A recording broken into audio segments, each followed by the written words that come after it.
딜사이트 마감 노트 시작합니다. 안녕하세요. 진행을 맡은 정소연입니다. 안녕하십니까, 조진영입니다.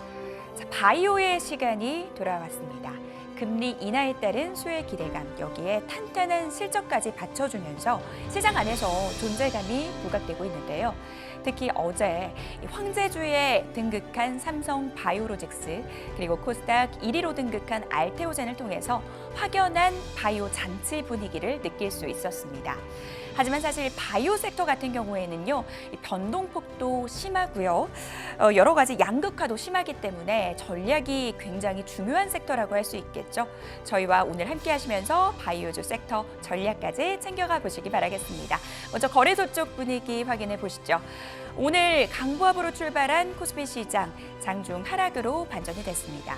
수급적으로 본다면 외국인들이 현물 시장에서 4거래일 연속 매도 우위를 펼치고 있는데요. 이 시각 현재 코스피 지수 0.27% 밀리면서 2681선을 지나가고 있습니다. 지수 자체는 밀리고 있지만 낙폭이 과대했던 업종을 중심으로 한 일부 매수도 재개되고 있습니다.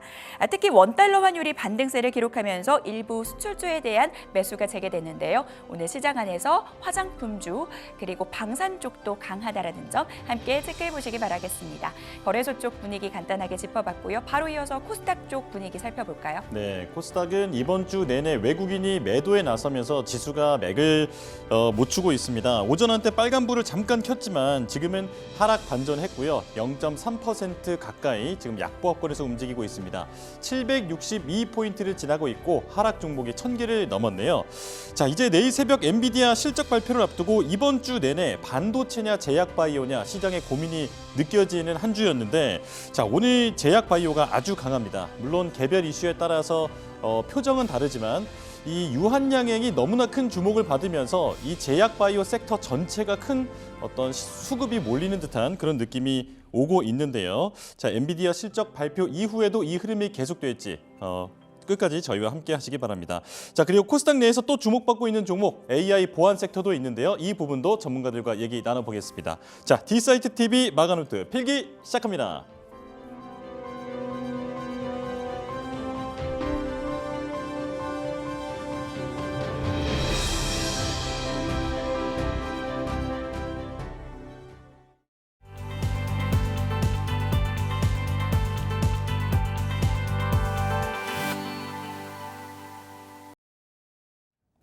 이슈노트 함께 하시죠. 시장의 핫한 이슈 점검하고요. 전략 세워보는 시간입니다. 자, 글로원 파트너스 이성웅 이사 함께합니다. 어서 오세요. 네, 안녕하세요. 여러 섹터 이야기 나눠보도록 하겠습니다. 자, 오늘의 주제 화면으로 확인해 보시죠. 2차 전지 캐즘 우려 딛고 반등 이어갈 호재가 있을까요? 이야기 나눠보고요. 제약 바이오의 시간, 수급 휩쓸어가는 이유 알아보도록 할게요. 엔터주 찬바람이 불어오면 반등 기회 남아있을 수 있을지 전략 세워보고요. 마지막으로 K뷰티의 상승세 이어지고 있습니다. 해외 쪽 기대감 유효한지 이야기 나눠보도록 할게요. 2차 전지 쪽 얘기부터 나눠보도록 할게요. 사실 2차 전지 하면 얼마 전까지만 하더라도 우리나라의 이 미래 먹거리로 불릴 만큼 굉장히 독보적인 위치를 자리했습니다. 하지만 캐즘 우려들, 업황에 대한 우려가 장기화되면서 주가는 몸살을 앓고 있는 현재 상황인데요. 사실 이 주가가 하락한 원인을 보면 결국은 전기차가 안 팔린다라는 거겠죠. 이미 전기차 살 사람은 다 샀다, 뭐 이런 분석도 나오던데요. 이제 분위기 변화가 감지되고 있다라는 뉴스를 들었습니다. 어떤 뉴스가 있을까요? 지금 전기차 쪽 배터리 셀 쪽 같은 경우는 이번에 좀 화재로 인해서 BMS죠. 배터리를 관리하는 시스템 쪽에 특허가 많은 LG에너지 솔루션 같은 경우가 부각이 되었었고요. 그리고 나서 지금 GM사와 합작 투자를 체결한 삼성 SDI 소식이 있다 보니까 SDI가 오늘은 반응을 했어요. 그런데 우리가 생각할 게 종목이 있어요. 특정 기업이 있고 업종이 있습니다. 그 안에서 배터리 셀 업체 같은 경우가 추세적인 상승이 나타나려고 하면 여기에서 매출 볼륨이 늘어나는 걸 보여주거나 이익에 대한 부분의 개런티가 지금보다 늘어나거나 하거든요. 매출 볼륨 같은 경우는 여기에서 늘어날 수가 있겠죠. 그러려고 하면은 전제 조건이 전기차에 대한 수요가 올라가야 됩니다.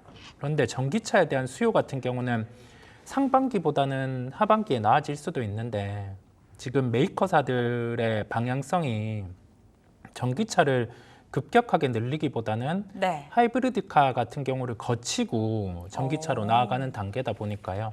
우리는 타이밍을 재는 거죠.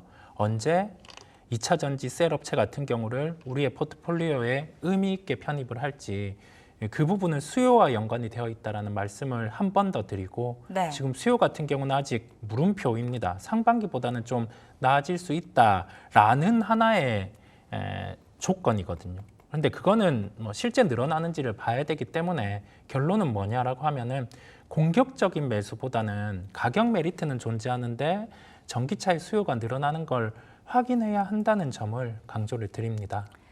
수요는 여전히 퀘스천 마크가 붙는다. 따라서 이 포트 안에 공격적으로 담기에는 아직 좀 뭔가가 부족하다라는 부분 말씀 주셨어요. 근데 가격적인 매력이 있기 때문에 그러면 단기 트레이딩 쪽으로는 봐도 된다라는 말씀이세요? 트레이딩은 할 수는 있어요. 네. 그런데 트레이딩으로 진입을 했을 때 우리가 리스크 대비 리턴이죠. 수익에 대한 부분의 강도가 약할 수 있습니다. 각 업종들을 비교해 봤을 때 지금은 상대적인 반등 강도가 더 높을 수 있는 게 반도체 쪽이다 보니까 우선은 반도체 쪽으로 수급이 선제적으로 더 몰릴 수 있고요. 그렇다 보니까 우리가 생각해야 될 점 언제나 리스크 대비 리턴 그 부분을 고민해 보면 리턴 같은 경우의 강도가 약할 수 있음에 따라서 트레이딩은 열어놓지만 네. 우리가 최선을 생각해 볼 필요가 있다 보니 2차 전지 셀보다는 반도체 쪽에 지금은 무게를 두고 말씀을 드립니다. 오히려 2차 전지 쪽보다는 반도체 쪽에 무게를 두고 시장 대응해보자라고 말씀 주셨습니다. 오늘 2차 전지 관련 종목 중에 또 뉴스가 하나 있었죠. 이 금양의 유상증자 뉴스가 있었습니다. 사실 이 유증 뉴스가 반드시 주가 하락을 일으키지는 않거든요. 오히려 뭐 미래 먹거리에 투자한다라는 측면에서 주가 상승을 촉발할 때도 있습니다. 하지만 금양의 주가는 지금 10% 넘게 밀리고 있거든요. 이를 우리가 어떻게 바라봐야 될까요? 8천억에 증자를 한다라고 하면 지금 시가총액이 2조 7천억 정도가 됩니다. 희석 비율 같은 경우가 한 30% 정도가 되는 거거든요. 그렇다 보니까 우리가 감안해야 될 게 물론 뭐 시가 기준으로 해서 같은 단가로 발행이 되지는 않겠지만 희석의 비율이 높아요. 그렇다 보니까 해당 종목 같은 경우는 지금이라도 우선 매도를 하고 추후에 접근을 하는 게 낫습니다. 왜 그러냐라고 네. 하면 주주 배정 증자에 거기 더해져서 대주주 참여 비율 같은 경우는 뭐 그대로 하기는 하지만 여기에서 이때까지 진행을 한 그런 배터리 부분과 그 다음에 뭐 광물 부분 같은 경우에 성과가 조금은 더뎌질 수 있다라는 걸 이 증자를 통해서 표명을 하는 거거든요. 예, 그렇다 보니까 우리가 어떤 요인이 발생했을 때 딱 단적으로 여기에 대해서 주주 배정이냐, 삼자 배정이냐 거기에 따라서 대응은 달라지고요. 네. 삼자 배정이 안 되었기에 주주 배정을 하는 거다 보니까요. 희석에 대한 가능성이 존재를 합니다. 그래서 팩트로 대응을 하는 거죠. 우선은 매도하고 그리고 나서 추후에 뭐 이 증자에 대한 부분의 희석을 감안해서 다시금 보는 게 낫습니다. 보유자 관점에서 네. 지금이라도 탈출을 해야 한다라고 금양에 대해서 전략 세워주셨습니다. 사실 아직까지 2차 전지 볼 때는 아니다라고 많은 전문가들이 공통적으로 말씀을 하고 계세요. 하지만 앞으로 또 2차 전지의 시간이 다가온다면 미리미리 우리가 괜찮은 종목을 우리가 선별을 해봐야 되잖아요. 네. 2차 전지 내에서 그래도 이 종목은 좀 관심주 내에 가져보자 하는 종목이 있을까요? 밸류 매력은 배터리 셀 중에는 삼성 SDI 같은 네. 경우가 존재를 하고요. 그다음에 지금 예정된 실적 추정치 같은 경우를 놓고 가장 강도가 강하게 반응할 수 있는 쪽은 실리콘 흥국제 쪽의 대주전자재료라는 종목이 있고 전구체 쪽에는 에코앤드림이라는 종목이 있습니다. 그래서 그 종목군들 같은 경우를 관심 종목에 넣으시고 보시되 핵심은 네. 수요입니다. 이걸 강조드리는 이유가 수요의 회복이 없이는 이 종목들 같은 경우에 실적 추정치가 뚜렷하게 안 올라올 거예요. 그냥 딱 볼륨 느는 만큼 정도로 올라오는 거거든요. 예, 그렇다 보니까 수요 확인하고 주가로 더 높은 단가를 주고 사도 충분히 수익으로도 접근 가능하기 때문에 그런 점을 강조드립니다. 이성웅 이사께서 2차 전지 얘기를 하시면서 지속적으로 이 강조를 해주고 계신 부분, 핵심은 수요다. 이 수요의 반등이 반드시 확인이 돼야 한다라는 부분 지속적으로 말씀을 해주고 계십니다. 사실 오늘 삼성 SDI 같은 경우는 또 뉴스도 있었잖아요. 네. 관련된 이슈도 좀 체크가 필요할 것 같아요. 원래는 이게 GM과 조인트 벤처 형태가 진행된 게 LG 에너지 솔루션이 계속 진행을 하고 있었고 이게 SDI 쪽으로 일부 진행될 수 있다는 점은 예견된 부분이었어요. 예견된 부분이다 보니까 이 소식이 나오고도 뭐 반등에 대한 강도는 그렇게 강하지 않은 상황입니다. 지금부터 이제 또 다른 관련된 업체들, 해외 업체들 같은 경우가 계속 뭐 조인트 벤처라든지 투자 형태가 나타날 수 있는데요. 여기에서도 단가 협상 부분도 또 중요하겠고요. 그걸 계속 체크하면서 보셔도 돼요. 미리 네. 이 산업이 지금 최악으로 치달았고 여기에서 더 나빠질 게 있을까라는 점으로 우리 포트폴리오에 비중 있게 갖고 오기에는 체크해야 되는 부분이 많습니다. 그게 불확실성이라는 점이다 보니까요. 공격적인 부분보다는 아직은 보수적인 부분을 유지하되 표현을 한다라고 하면 네. 정말 동트기 전 새벽 정도는 왔다. 네, 이렇게 말씀드릴 수가 있겠습니다. 아직 그러니까 더 나빠질 가능성은 좀 제한적이지만 네. 아직까지 그게 확실하게 동이 트는 게 확인된 거는 아니다. 네. 동 트기 전 새벽 정도로 2차 전지 업황에 대해서 좀 정리를 해주셨습니다. 이렇게 2차 전지는 어려운데요. 바이오는 정말 잔치다. 이런 얘기가 나오고 있습니다. 사실 지난 공포의 월요일 이후에 시장이 회복하는 과정에서 이 바이오 쪽의 상승 탄력 그리고 반등 속도도 굉장히 빨랐거든요. 이제 하반기 주도주는 바이오가 될 거야. 이런 얘기들 많이들 하시더라고요. 이사님 의견도 동일하신가요? 뭐 방향성은 인정을 하고요. 네. 다만 주가의 속도가 빠를 때 같은 경우는 우리가 주의할 필요는 있습니다. 즉 쉽게 표현을 해볼게요. 보유하고 계신 분들은 지금 급하게 매도할 필요는 없는 국면임을 인정을 하고요. 근데 신규 매수 같은 경우는 주가들이 뭐 한 단계씩 더 떠버렸다 보니까 힘들어요. 그러면 타이밍을 기다리는 거죠. 신규 매수 같은 경우는. 그러면서 종목들을 추려서 볼 필요가 있겠습니다. 하나의 트렌드라고 하죠. 이 트렌드의 핵심은 지금 우리가 과거에 기술 수출을 해오던 형태가 로열티 구조로 바뀌었다라는 점이고요. 최초의 FDA 승인이 나왔다라는 점이고 거기 더해져서 뭐 새로운 물질과 관련된 부분에서 대기업의 투자가 단행된 그런 쪽이 있습니다. 뭐 항체 약물 접합체 이런 쪽이죠. 네. 그랬을 때 그와 관련된 종목, 뭐 알테오젠, 유한양행, 리가켄바이오, 그 다음에 국내 제약바이오를 넘어서 이제 해외 쪽에서 거점을 둘 수 있는 SK바이오팜 이런 기업들을 중심으로 보시면 좀 대응이 편할 것 같고 이런 기업들 같은 경우는 쉽게 뭐 주가가 오늘 뭐 유한양행 기준으로 19% 20% 상승한다라고 해서 지금 가지고 있는 물량 같은 경우를 빠르게 매도하기보단 뭐 쉽게 뭐 추세가 깨지는 걸 확인을 하셔도 되고요. 여기에서 이제 퍼포먼스가 더 나오는 구조다 보니까 좀 개인적으로는 보유를 하고 가셔도 된다라는 말씀을 드립니다. 알겠습니다. 사실 시청자분들이 더 잘 알고 계실 테지만 바이오 쪽은 워낙 양극화도 심하고 변동폭도 크게 나와서 전략을 잘 세우는 게 굉장히 중요하거든요. 바이오주 옥석 가리기 전략에 대해서도 말씀 주셨습니다. 보니까 이 제약바이오 유망주로 유한양행을 갖고 나오셨는데요. 네. 이게 굉장히 많이 올랐잖아요. 그렇습니다. 네. 그러니까 눌렸을 때 사자는 거죠? 예, 그렇습니다. 네. 지금 이게 뭐 시간차로 주가가 워낙 강하게 움직였다 보니까 지금 추격 매수하기에는 어찌 보면 갬블적인 요인이 존재를 하고요. 네. 가격 조정이 뭐 한 12만 원대 이하 뭐 이럴 때 들어왔을 때 그때 접근이 가능해요. 12만 원의 근거는 뭐냐면 네. 렉나자 같은 경우가 승인이 났을 때 원래는 이 렉나자의 기본 로열티를 보면 12만 원은 깔고 출발을 했어야 돼요. 그만큼 갭 상승이 나타나고 위로 더 상승을 했어야 되는데 그게 아니라 주가가 뭐 11만 원대에서 맞고 떨어지는 현상이 나타났거든요. 그러면 이 수급 안에서 프로그램 매도가 나타날 때 매도가 매도를 부르고 다시금 뭐 주가는 정상화가 되는 단계다 보니 기준을 12만 원으로 말씀을 드립니다. 랭라자 관련 이슈 있는 유한양행 오늘 급등세가 연출되고 있죠.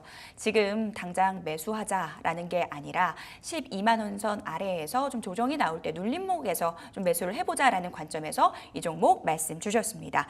자, 바로 이어서 엔터주로 넘어가 보도록 하겠습니다. 오늘 엔터주 일부 종목에서 반등이 나와주고 있습니다. 특히 하이브 쪽 뉴스가 있었죠. 이 미니진 어도 대표가 해임을 한다라는 소식이 전해지면서 하이브의 주가가 상승하고 있고요. 다른 여타 종목들 역시 이 낙폭과대 인식 속에서 저가 매수세가 유입되면서 반등이 나와주고 있습니다. 사실 엔터주 최근 들어 흐름 굉장히 우울했습니다. 여러 가지 뭐 사생활 논란이라든지 여러 가지 이슈가 있었고요. 사실 그 기반에는 펀더멘탈이 워낙 안 좋았죠. 작년 하반기부터 시작됐고 1분기, 2분기 모두 어닝 쇼크에 준하는 그런 실적을 내놨는데요. 이제 찬바람이 불면 엔터주 슬슬 봐도 되지 않을까라는 얘기가 일각에서 조심스럽게 나오고 있더라고요. 어떻게 보세요? 좀 구분해서 본다라는 시각입니다. 그 엔터 업종 안에서 주 수익원은 라인업들이 음원을 발표하고 콘서트를 여는 그 구조인데요. 지금 유리해진 거는 엔화의 방향성이 바뀌었다는 점에서 일본 쪽에서 뭐 콘서트에 레퍼런스가 있는 기업들 같은 경우는 부각이 될 수 있겠어요. 뭐 JYP 엔터라든지 하이브도 그렇고 뭐 SM도 그렇고 대부분 기업들이 그런데요. 네. 근데 여기에서 플러스 알파죠. 실적에 대한 증대 요인이 발생하는 기업, 그런 기업들을 찾아서 볼 필요가 있겠습니다. 콘서트보다 더 발달된 뭐 돔 투어 콘서트를 월드 투어로 돌 수 있는 라인업을 보유하고 있는 기업들, 그게 좀 비중이 높다라고 하면 실적에 더 유리하겠고요. 거기 더해져서 신사업을 준비를 하는데 그 사업이 어느 정도 실적에 대한 가시성이 보이는 그런 기업들을 찾아서 선택과 집중을 하시는 게 엔터 업종 내에서도 접근하는 법이라는 말씀을 드립니다. 돔투어 콘서트가 가능한 아티스트의 보유 여부, 향후 실적 개선이 더 빠르게 나타날 수 있다는 점, 그 안에서 종목을 잘 골라야 한다라고 말씀 주셨어요. 종목 고르기 어렵잖아요. 엔터주 중에서 종목 좀 골라주세요.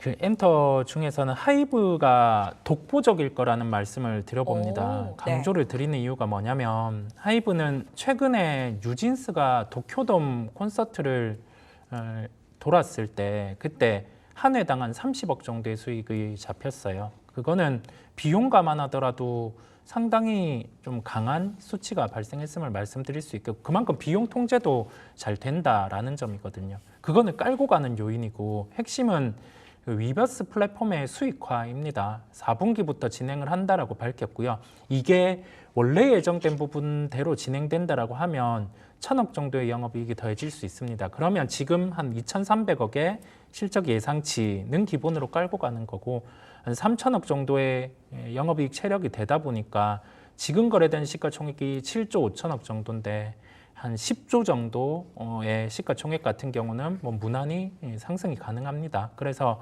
하이브 같은 경우를 대표적으로 살펴봐야 된다는 점을 말씀을 드립니다. 보통 이성웅 이사께서 방송을 진행하시다 보면 좀 조심스러운 워딩을 쓰시는 경우가 많은데 하이브에 대해서는 그래도 엔터주 내에서 좀 독보적인 기업이다라는 부분들 말씀을 해주셨습니다. 엔터주 내에서 유망주 하이브까지 설명 들어봤습니다. 자, K뷰티 관련 종목들로 넘어가 보도록 하겠습니다. 오늘 일부 화장품주 안에서 상승이 나와주고 있습니다. 특히 대형주 단의 상승 돋보이고요. 또 개별 종목 내에서는 APR의 강세 강하게 나오고 있습니다. 화장품주 굉장히 좋다가 이 중국 쪽 경기 둔화 우려 뉴스가 나왔고요. 7월 이후에는 사실 좀 분위기가 확연히 꺾인 모습이 펼쳐졌습니다. 다시금 분위기 살아날 수 있을까요? 이쪽도 선별적으로 좀 접근한다라는 네. 말씀을 드리고 싶어요. 가격 메리트가 들어왔을 때 종목들 같은 경우를 접근하려고 할 거고 외환 시장의 변화도 하나의 좀 변경 요인이라는 말씀을 드리고 싶습니다. 네. 최근에 원달러 환율의 추이를 보면 수출주에게는 좀 불리할 수 있는 환경이다 보니까 조금 상반기보다는 반응이 좀 떨어지긴 한데 가격 메리트가 있는 쪽은 실리콘2의 뭐 시가총액 2조 5천억 이하, 그다음에 여전히 가격에 대한 메리트가 있는 VT 같은 경우는 볼 네. 수가 있겠고요. 거기 더해져서 지금 대형 화장품주들 같은 경우에 주가가 발목을 잡고 있는 요인이 해외 법인 쪽의 실적 부진입니다. 아모레퍼시픽 같은 경우가 중국 법인을 통한 2분기 실적이 부진을 했고 코스알엑스 같은 경우가 북미에서 활약을 해주면서 이게 5월부터 연결 실적으로 잡혀서 3분기에는 좀 나아질 수는 있겠지만 아직 중국 법인의 불확실성 요인이 존재를 하고요. 네. 그런 점을 감안해서 주가는 빠져 있는데 여기에서 해외 법인의 그 우발적인 부분이 마무리되는 그런 쪽을 캐치해서 접근하는 게 더 나을 것으로 보입니다. 역시 화장품주도 큰 덩어리로 볼 것이 아니라 그 안에서 선별적인 대응이 필요하다. 최근 원달러 환율이 계속해서 하락세를 기록하면서 이 수출주에 대한 우려가 커지고 있습니다. 그 안에서 이 저맞은 제품군들 같은 경우는 또 더 우려가 커질 수 있다라는 부분들 말씀 주셨습니다. 종목별로 대응이 필요할 것 같고요. 그러면 화장품주 내에서 어떤 종목 쪽 보고 계세요? 관심도가 많이 떨어져 있는데 LG생활건강 같은 경우는 네. 대표적인 종목으로 말씀을 드립니다.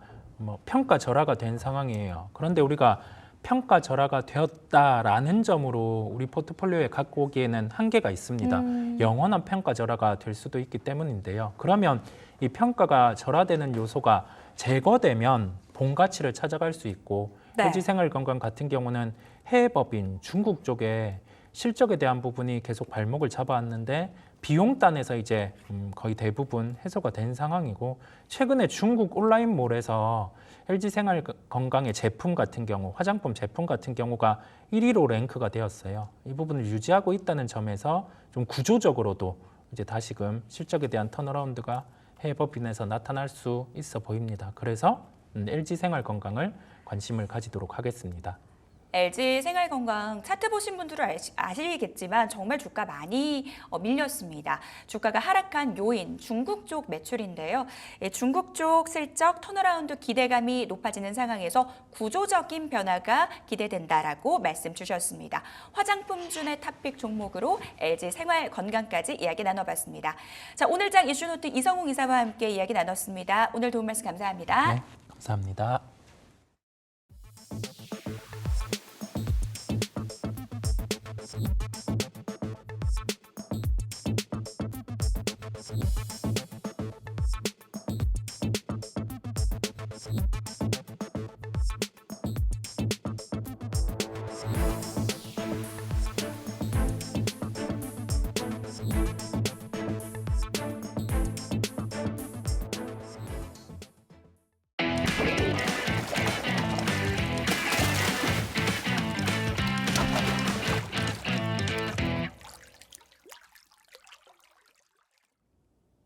바닥에 있는 월척 종목을 낚아보는 시간이죠. 강태공의 월척 종목, 강태공 전문가와 함께하겠습니다. 어서 오십시오. 예, 안녕하세요. 네, 자 빠르게 첫 번째 종목 바로 알아보도록 하겠습니다. 키워드 띄워주실까요?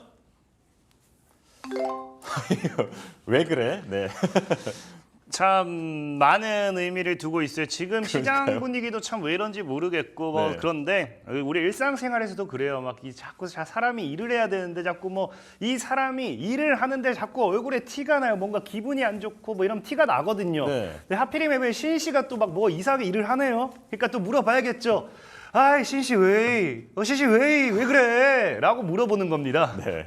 전 사실 종목명을 미리 봤기 때문에 네. 도대체 이거 어떻게 살리실까 했거든요. 전 심심하다 이런 걸 살릴 줄 알았는데 자 종목명 바로 확인해 보겠습니다. 자 신씨 왜 그래? 신씨 왜이었습니다.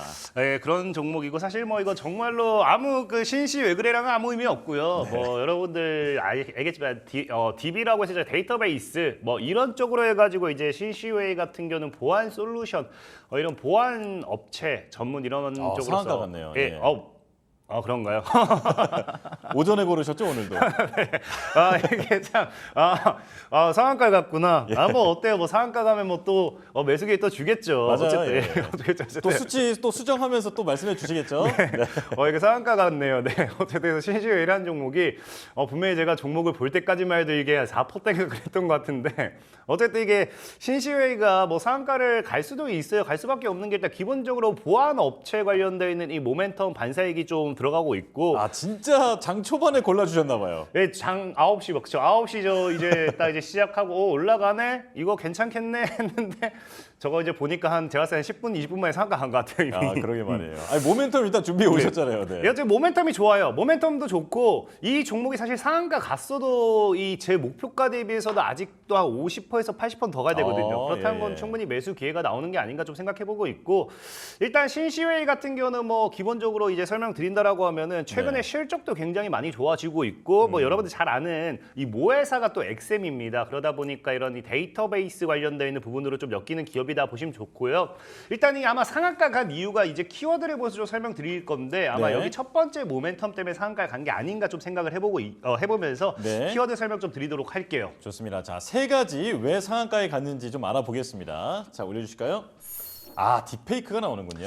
예, 지금 이제 딥페이크라는 부분이 굉장히 사실 시장에 어제부터 좀 이슈가 되긴 했어요. 하지만 중요한 거는 이제 어제 당장 뭐 상한가를 갔던 종목도 아니었고 그러면서 이 딥페이크라는 부분이 뭐 이게 장기적으로 끌고 가기에는 단발적인 모멘텀으로서 끝날 확률이 굉장히 크거든요. 옛날에 우리 그 그래요? 뭐 텔레그램 뭐 N번방 뭐 이런 거 있었잖아요. 그것도 사실 굉장히 이게 범죄 피해 뭐 이런 이야기가 많았지만 결국에는 단발성으로 끝났던 부분이었기 때문에 이 딥페이크라는 부분이 이제서야 이게 이슈가 되는 것도 사실 웃겨요. 왜냐하면 과거에 이제 이 트럼프 전 대통령, 그다음 바이든 현 대통령이 뭐 그 당시에 이 두 후보 간의 뭐 싸움을 할 때 딥페이크 기술을 통해 가지고 뭐 누구를 뽑지 마라 하면서 뭐 이런 이 영상 유포되고 그랬었던 이력도 있기 때문에 사실 딥페이크 범죄라는 거는 과거부터 굉장히 많이 문제가 되었던 부분이에요. 근데 이게 사실 갑작스럽게 이렇게 이슈가 됐다라는 거는 물론 이게 뭐 안 다를 수 없는 부분이긴 하지만 주식시장에서는 우리나라의 이제 주식시장에서는 합리적인 의심을 해봐야 됩니다. 아까 방금 말했던 것처럼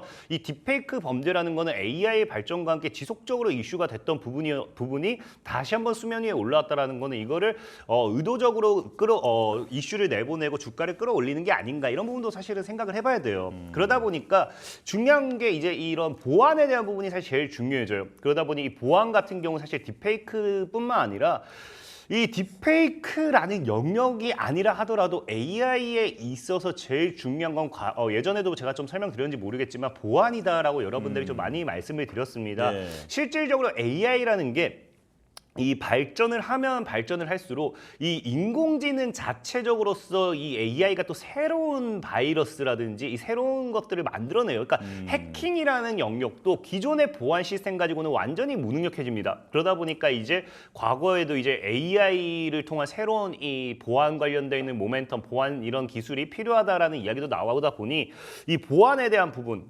사실 과거 이제 뭐 온디바이스 AI가 나왔을 때도 삼성전자가 무엇을 통해서 어떻게 보안을 할 것이고 이런 것들 이슈가 나왔던 만큼 이 보안 기술은 굉장히 앞으로도 이제 뭐 더 성장했으면 성장이지 성장할 수는 없다라 생각하고 있고 이게 딥페이크라는 부분에 극한된 게 아니라 아까 얘기한 것처럼 AI라는 부분에 있어서 더 시장 규모가 더 커질 수밖에 없기 때문에 앞으로의 인공지능이 발전하면 발전할수록 이런 부분에 있어서 분명히 이게 필수적인 부분으로 작용할 수밖에 없다라고 좀 보시면 좋아요. 특히나 네. 이제 신시웨이 같은 경우는 이제 기본적으로 이 아무래도 우리나라에서도 이 보안이라고 하면 사실 보안 관련돼 있는 전문 기업들은 많습니다. 솔직히 대표적인 걸 얘기하라고 하면은 과거에는 라운시큐어라든지 K사인이라든지 뭐 이런 기업들이 보안 관련해서는 기본적인 보안 시스템이었어요. 근데 신시웨이 같은 경우는 이제 또 AI가 이제 부각이 되다 보니까 아마 오늘 지금 상한가 간 걸 제가 지금 확인을 못했지만 아마 그 상한가에 간 이유가 아마 이제 찾아보자라고 하면은 이 신시웨이라는 기업이 이제 또 제가 오늘 이걸 얘기하려고 했던 게 삼성 쪽에 이제 공급사입니다. 그러니까 삼성전자 반도체 공장 등이라든지 이런 쪽으로 해서 모니터링 보안 솔루션으로 공급을 하는 기업이 신시웨이예요. 그래서 예. 사실은 이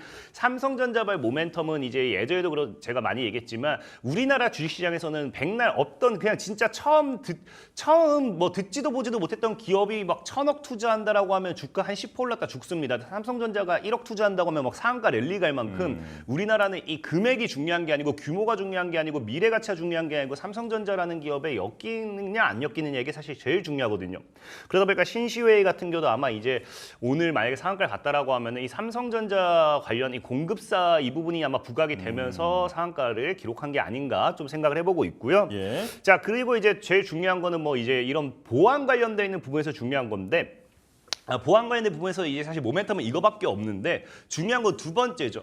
이제 4년 연속 매출 성장 기록이라고 이제 이야기를 하는데 이게 뭐 매출이 성장했다고 해서 매출이 꾸준하게 잘 나왔다가 아니라 4년 연속 전년 대비해서 매출이 계속 증가했다라는 거예요. 예를 들면은 작년 매출이 100억이었다라고 하면요, 뭐 올해 120억, 그다음에 내년에 뭐 140억 이런 식으로 계속해서 지속적인 매출이 이렇게까지 매년 증가한다라는 거는 그만큼 기업의 이 성장성이 탄탄하다라고 좀 보시면 좋은 부분이고 예. 특히나 이런 부분이 사실 좀 받쳐줄 수밖에 없는 이유가 신시웨이가 제가 방금 뭐 얘기했던 삼성전자 쪽으로서의 이런 솔루션 공급 이런 것도 얘기했지만 삼성보다도 일단 기본적으로 이제 공공기관 관련되어 있는 부분에서 사업들의 수주를 많이 하고 있어요. 그러다 보니까 이 공공기관 그래도 이 국가에서 어느 정도 인정된 기술력을 가지고 있는 게 아닌가에 대한 부분도 생각을 해봐야 된다는 거죠. 그러다 보니까 앞으로 사실 이 기업이 4년 연속 매출이 성장했다고 해서 이번 4년째 딱 끝난다가 아니라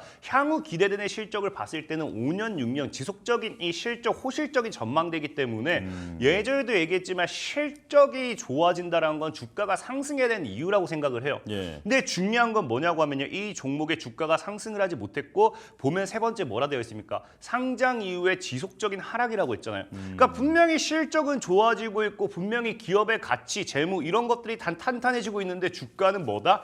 우리나라는 사실 여러분들이 자꾸 뭐 오해하는 게 우리나라는 정말 가치 투자하는 시장이 아니거든요. 우리나라는 철저하게 테마로 가는 시장입니다. 저는 많은 사람한테 얘기해요. 이 기업의 미래 가치를 아냐고 막 물어보시는데 저는 딱 그렇게 얘기해요. 그렇게 미래 가치를 여러분들이 믿을 수 있으면 그 기업에 취업을 하라고. 우리는 투자를 하는 게 그 기업의 미래 가치에 투자하는 게 아니라 테마에 투자하는 겁니다. 우리나라 주식은. 그렇기 때문에 사실상 이 신시웨이 같은 경우도 실적만 본다라고 하면 진짜 이 기업의 미래 가치를 봤을 때는 지속적인 상승이 나와줘야 정상이에요. 그런데 방금 얘기했다시피 신시웨이라는 건 보안 관련되어 있는 모멘텀밖에 없습니다. 보안이라는 건 우리나라 국내 증시에서는 사실상 굉장히 우려먹기 힘든 테마 중 하나예요. 그러니까 이게 뭐한다? 상장 이후에 지속적인 하락밖에 나오지 않았거든요.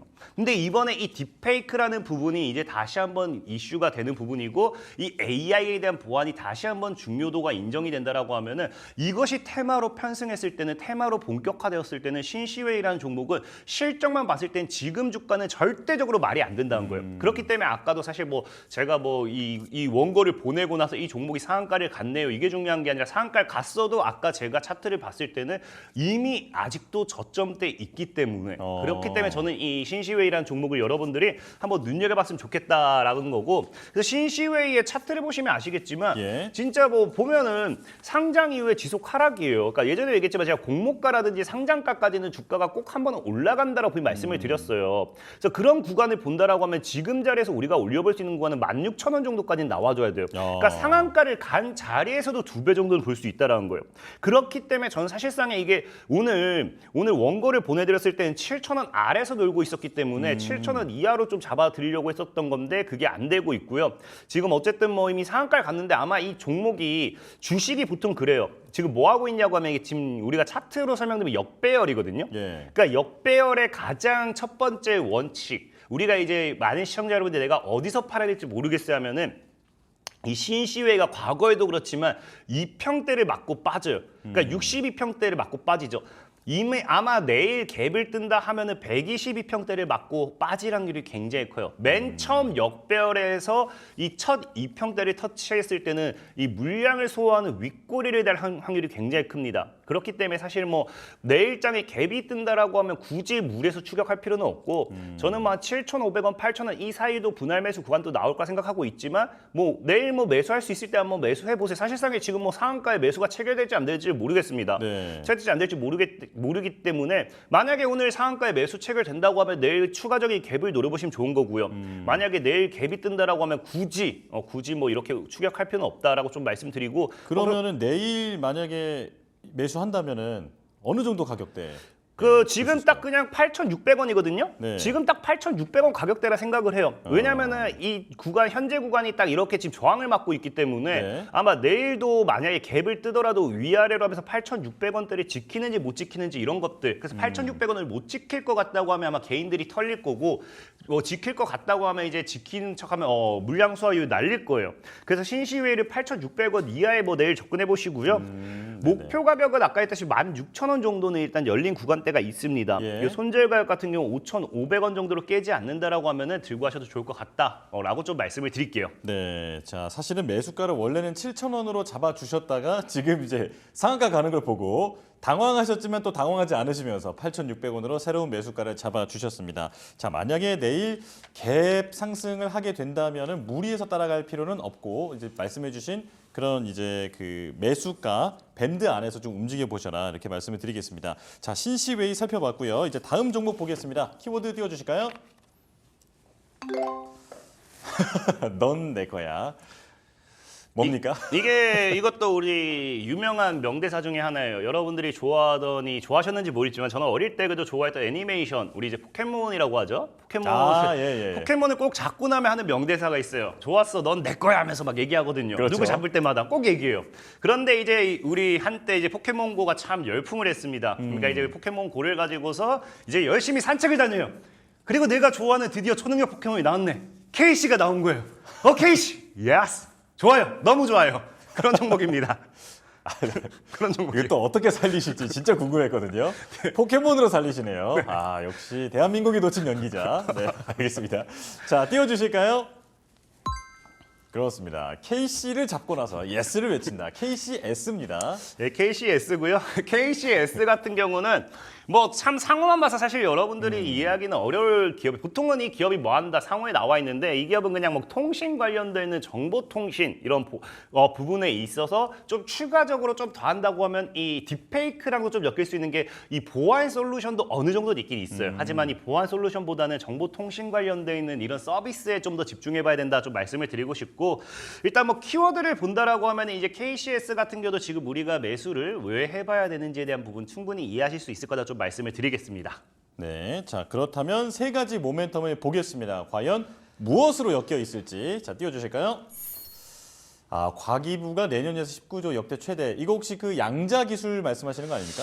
맞아요. 일단 양자 기술도 맞고 뭐 사실 뭐 내년에 역대 최대로서의 이런 예산을 측정하면서 얘기했는데 이때 같이 얘기한 게 양자 기술도 포함이 되면서 AI와 바이오와 양자 이쪽에 있어서는 우리가 놓칠 수 없다. 그래서 무조건 주도권을 쥐겠다라고 이야기를 하면서 역대 최대 규모에 대한 투자 이런 발표가 나와줬습니다. 네. 그러니까 뭐 예전에도 얘기했지만 우리나라 뭐 정부가 뭐 정권이 뭐 어디서 이 투자한다라고 하면 정부 정책으로 엮이게 된다라고 하면은 정말 사실 시장이 안 좋을 때는 뭐 어쩔 수 없지만 시장이 받쳐줬을 때는 이런 정부 정책 수혜주라고 표현을 해요. 그런 정부 정책 수혜주 같은 경우는 정말 적게가 2배, 많게는 뭐 4배, 5배, 10배도 올라가게 정부 정책인데 중요한 거는 이제 이 사실 아까 방금 얘기한 것처럼 뭐 AI라든지 바이오 이런 부분도 함께 이야기한 건 맞아요. 근데 중요한 게 왜 양자에 대한 부분을 우리가 더 중요하게 여겨야 되냐고 하면은 이제 과기부에서 직접 이런 역대 최대 규모에 대한 투자 발표를 했을 때 이제 생성형 AI가 지금 사실상의 다른 나라들이라든지 이런 먼저 선점을 하고 있기도 합니다.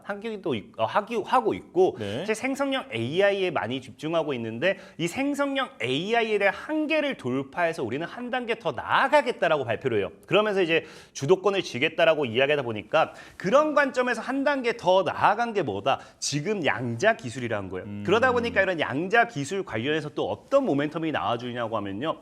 내년에는 이제 국내 최초로 이제 양자 컴퓨팅 관련되어 있는 데이터 센터를 또 구축하겠다. 뭐 이런 이야기까지 나올 만큼 이 양자에 대한 부분 사실 이게 약간 양자 기술 쪽은요 전기차와 비슷하다 보시면 돼요. 맨 처음에 이제 이 테슬라 머스크가 이제 전기차 자율주행 이런 걸 얘기했을 때는 사람들이 그냥 정신 나간 사람으로 많이 생각했습니다. 나간 사람 많이 생각했고 테슬라의 주가는 올라가지도 않았어요. 하지만 분명한 그 당시에도 전기차 관련되어 있는 이 사업을 계속하고 있었고 전기차를 판매도 하고 있었다는 거예요. 물론 지금보다 더 덜 떨어졌겠죠. 그러다 보니까 이 전기차 관련된 부분이 분명히 굉장히 오래되었음에도 그 당시에는 이것이 상용화되지 못했고 눈앞에 보이는 게 아니다 보니까 주가에 반영되지 못했어요. 하지만 전기차가 상용화가 되었을 땐 뭐다? 굉장히 크게 테슬라 말도 안 되는 상승 여러분들 경험해 보셨을 거예요. 그러니까 양자 기술이라는 부분도 이게 지금 당장 우리가 눈앞에 놓고 봤을 때 이 기술이 무엇인지 이 양자 기술을 통해서 우리가 어떤 것을 할 수 있는지 다 이해는 해요. 하지만 뭐다? 당장 눈앞에 상용화가 되지 않았기 때문에 이런 부분에 있어서 투자를 꺼려하는 부분이고 이런 부분이 뭐가 된다? 앞으로의 미래로 봤을 때 정말 결국에는 AI를 뛰어넘는 게 양자 기술이라고 하면은 우리는 지금 여러분들 엔비디아를 내가 2년, 1년, 뭐 그 6개월 전 되고 1년 전이라도 사볼 걸, 뭐 10년 전 되고 1년 전에 살 걸 이런 생각 많이 하잖아요. 그러니까 네. 양자 기술도 정말 지금이 최저가 매수의 기회가 될 수도 분명히 있다라는 거예요. 그러다 보니까 지금 이제 이 KCS 같은 경우는 지금 이제 SKT와 이제 공동으로 이제 개발한 이 양자 암호칩이라고 있습니다. 이런 걸 이게 이 출시한 이력이 있다 보니까 양자 관련되어 있는 기술로 또 엮이기도 하고요. 그 다음에 이런 이 양자 관련되어 있는 기술에 있어서 이 양자 암호칩을 통해서 이 자율주행 관련되어 있는 부분에 또 보안 프로그래밍 뭐 이런 거 하드웨어 보안 모듈 장비를 또 이제 개발하고 이제 뭐 삼성전자 이걸 또 공급하고 있습니다. 그러다 보니까 거기 관련되어 있는 자율주행 관련되어 있는 부분에도 이제 또 우리가 엮일 수 있다라고 좀 생각해보면 좋고 네. 두 번째는 이제 사실 늘 얘기하지만 많은 이거는 뭐 지금 비트코인은 지금 뉴스로 얘기할 건 없어요. 그냥 이건 저의 개인적인 생각이에요. 많은 사람들한테 저는 늘 얘기하는 게 좀 비트코인 1억 4천은 간다라고 저는 보는 사람 중에 하나입니다.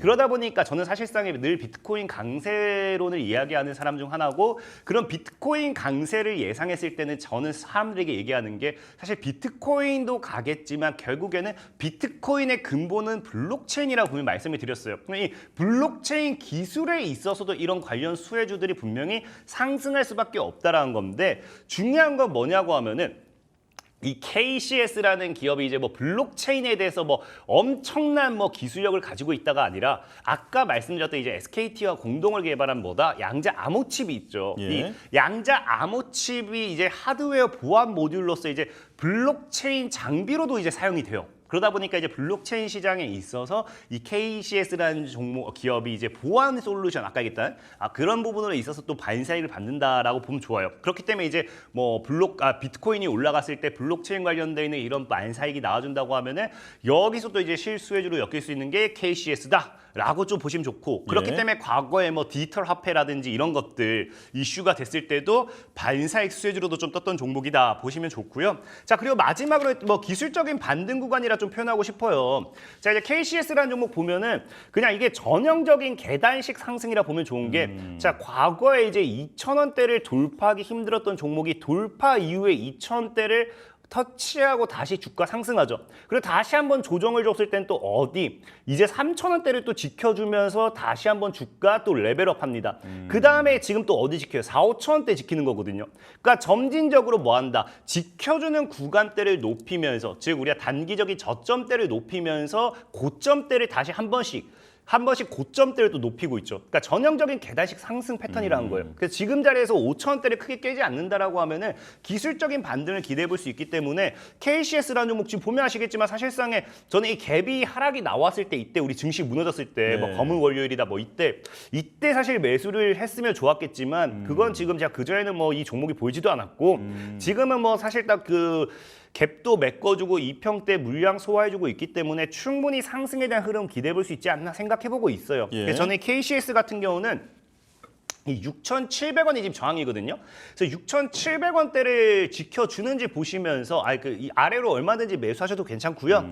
자 목표 가격은 단기적으로 일단 12,000원 정도. 사실상은 이거 역시 또 신고가 패턴으로 연결될 수도 있지만 신고가 패턴을 넘어가는 과정에 있어서 공방이 굉장히 심할 거예요. 그래서 목표가는 12,000원 정도로 보시면서 손절 가격 4,800원 정도 대응하시면은 충분히 보다 안정적인 매매 가능하겠다 말씀을 좀 드리겠습니다. 네, 자 정부가 육성하겠다라고 밝힌 양자 기술의 관련주 KCS에 대해서 설명을 해주셨고요.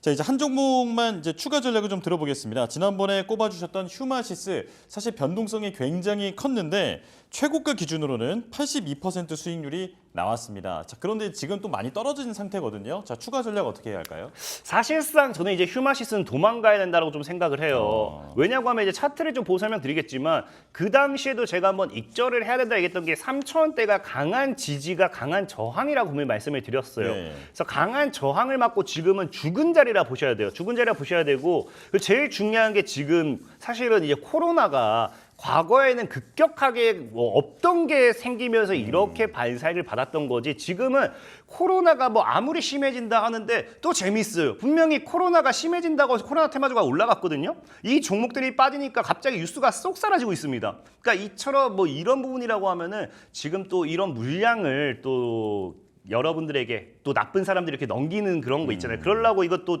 올려친 게 아닌가 생각해봤을 때는 저는 개인적으로 휴마시스 만약에 못 파셨다고 하면은 1,800원까지 무너졌을 때는 좀 리스크가 커요. 진짜 주식이라는 게 강한 상승 이후에 강한 조정이 나왔다가 단기적인 딱 반등이 나오는데 이때 만약에 정말로 모든 게 끝나면서 물량을 넘기는 그런 흐름이다. 그럼 진짜 그대로 주가 나락가거든요. 그래서 저는 이 휴마시스는 수익 보신 분들 수익 축하드린다 말씀드리고 이미 제가 얘기했던 저항대를 터치를 하고 무너지고 있기 때문에 리스크를 안기보다는 1,800원 정리가로 대응하시기 바라겠다 좀 말씀을 드리겠습니다. 그럼 지금 수익 중이라면 수익 실현을 하는 게 좋고 그리고 1,800원대가 무너진다면 그때 이제 손절하는 게 맞다. 네, 맞습니다. 네네. 자, 이렇게 정리를 해보겠습니다. 휴마시스까지 살펴봤고요. 자, 여기서 마치겠습니다. 강태공 전문가와 함께했습니다. 고맙습니다. 감사합니다.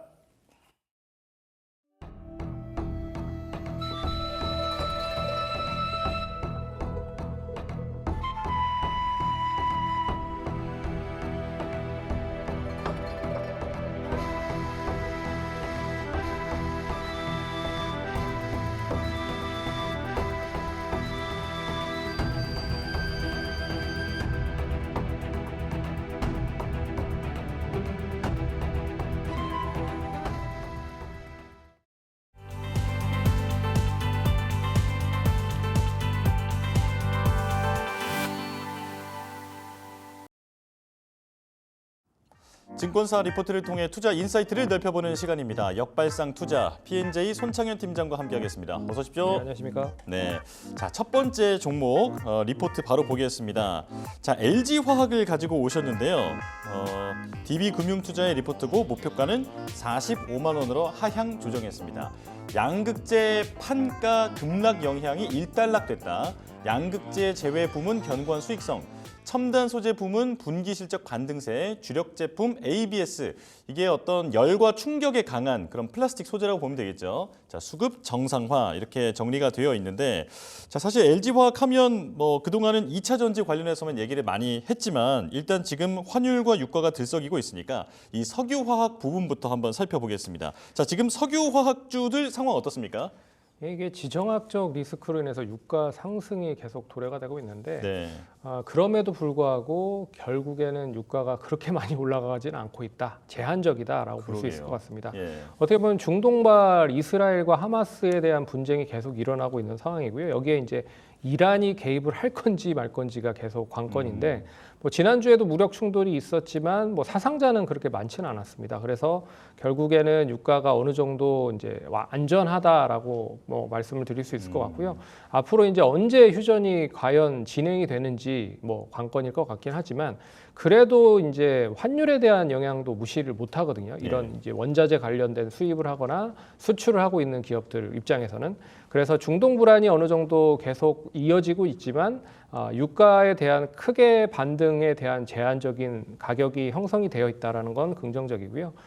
가격이 이제 크게 오르면 원자재 가격 상승으로 인해서 수입하는 입장에서는 좀 부담이 되는 게 사실입니다. 근데 환율이 조금씩 하락을 하고 있는 상황이라 그나마 수입 가격 하락에 대한 부분에서는 이 긍정적이다라고 볼 수 있을 것 같아서 이 동사 같은 경우 LG화학 같은 경우에는 이제 납사 등을 원료로 해서 에틸렌이나 프로필렌 그리고 부타디엔 같은 거를 만들고 있는 상황입니다. 그래서 그런 공업과 더불어서 이 다양한 합성 수지를 공급을 하고 있는 그런 상황이기 때문에 유가가 그만큼 중요하다라고 볼 수가 있을 것 같고요. 하지만 이 경기가 좋아졌을 때 유가가 많이 상승하라는 것을 많이 보셨을 거예요. 그래서 뭐 브렌트유나 뭐 서부 텍사스 중진유나 이런 이 유가 같은 경우가 이 시장이 좋았을 때, 그러니까 경기가 좋았을 때 막 $100 이상 그런 모습들을 보였지만 지금은 그런 모습들을 보이지 못하고 있는 거를 감안을 해보면 뭐 경기는 뭐 그렇게 썩 좋은 모습이 아니다라고 평가를 할 수가 있다라고 보고 있지만 그래도 뭐 지정학적 리스크에 대해서보다는 유가는 안정적이다라고 하는 거는 눈여겨보셔야 될 것 같습니다. 네.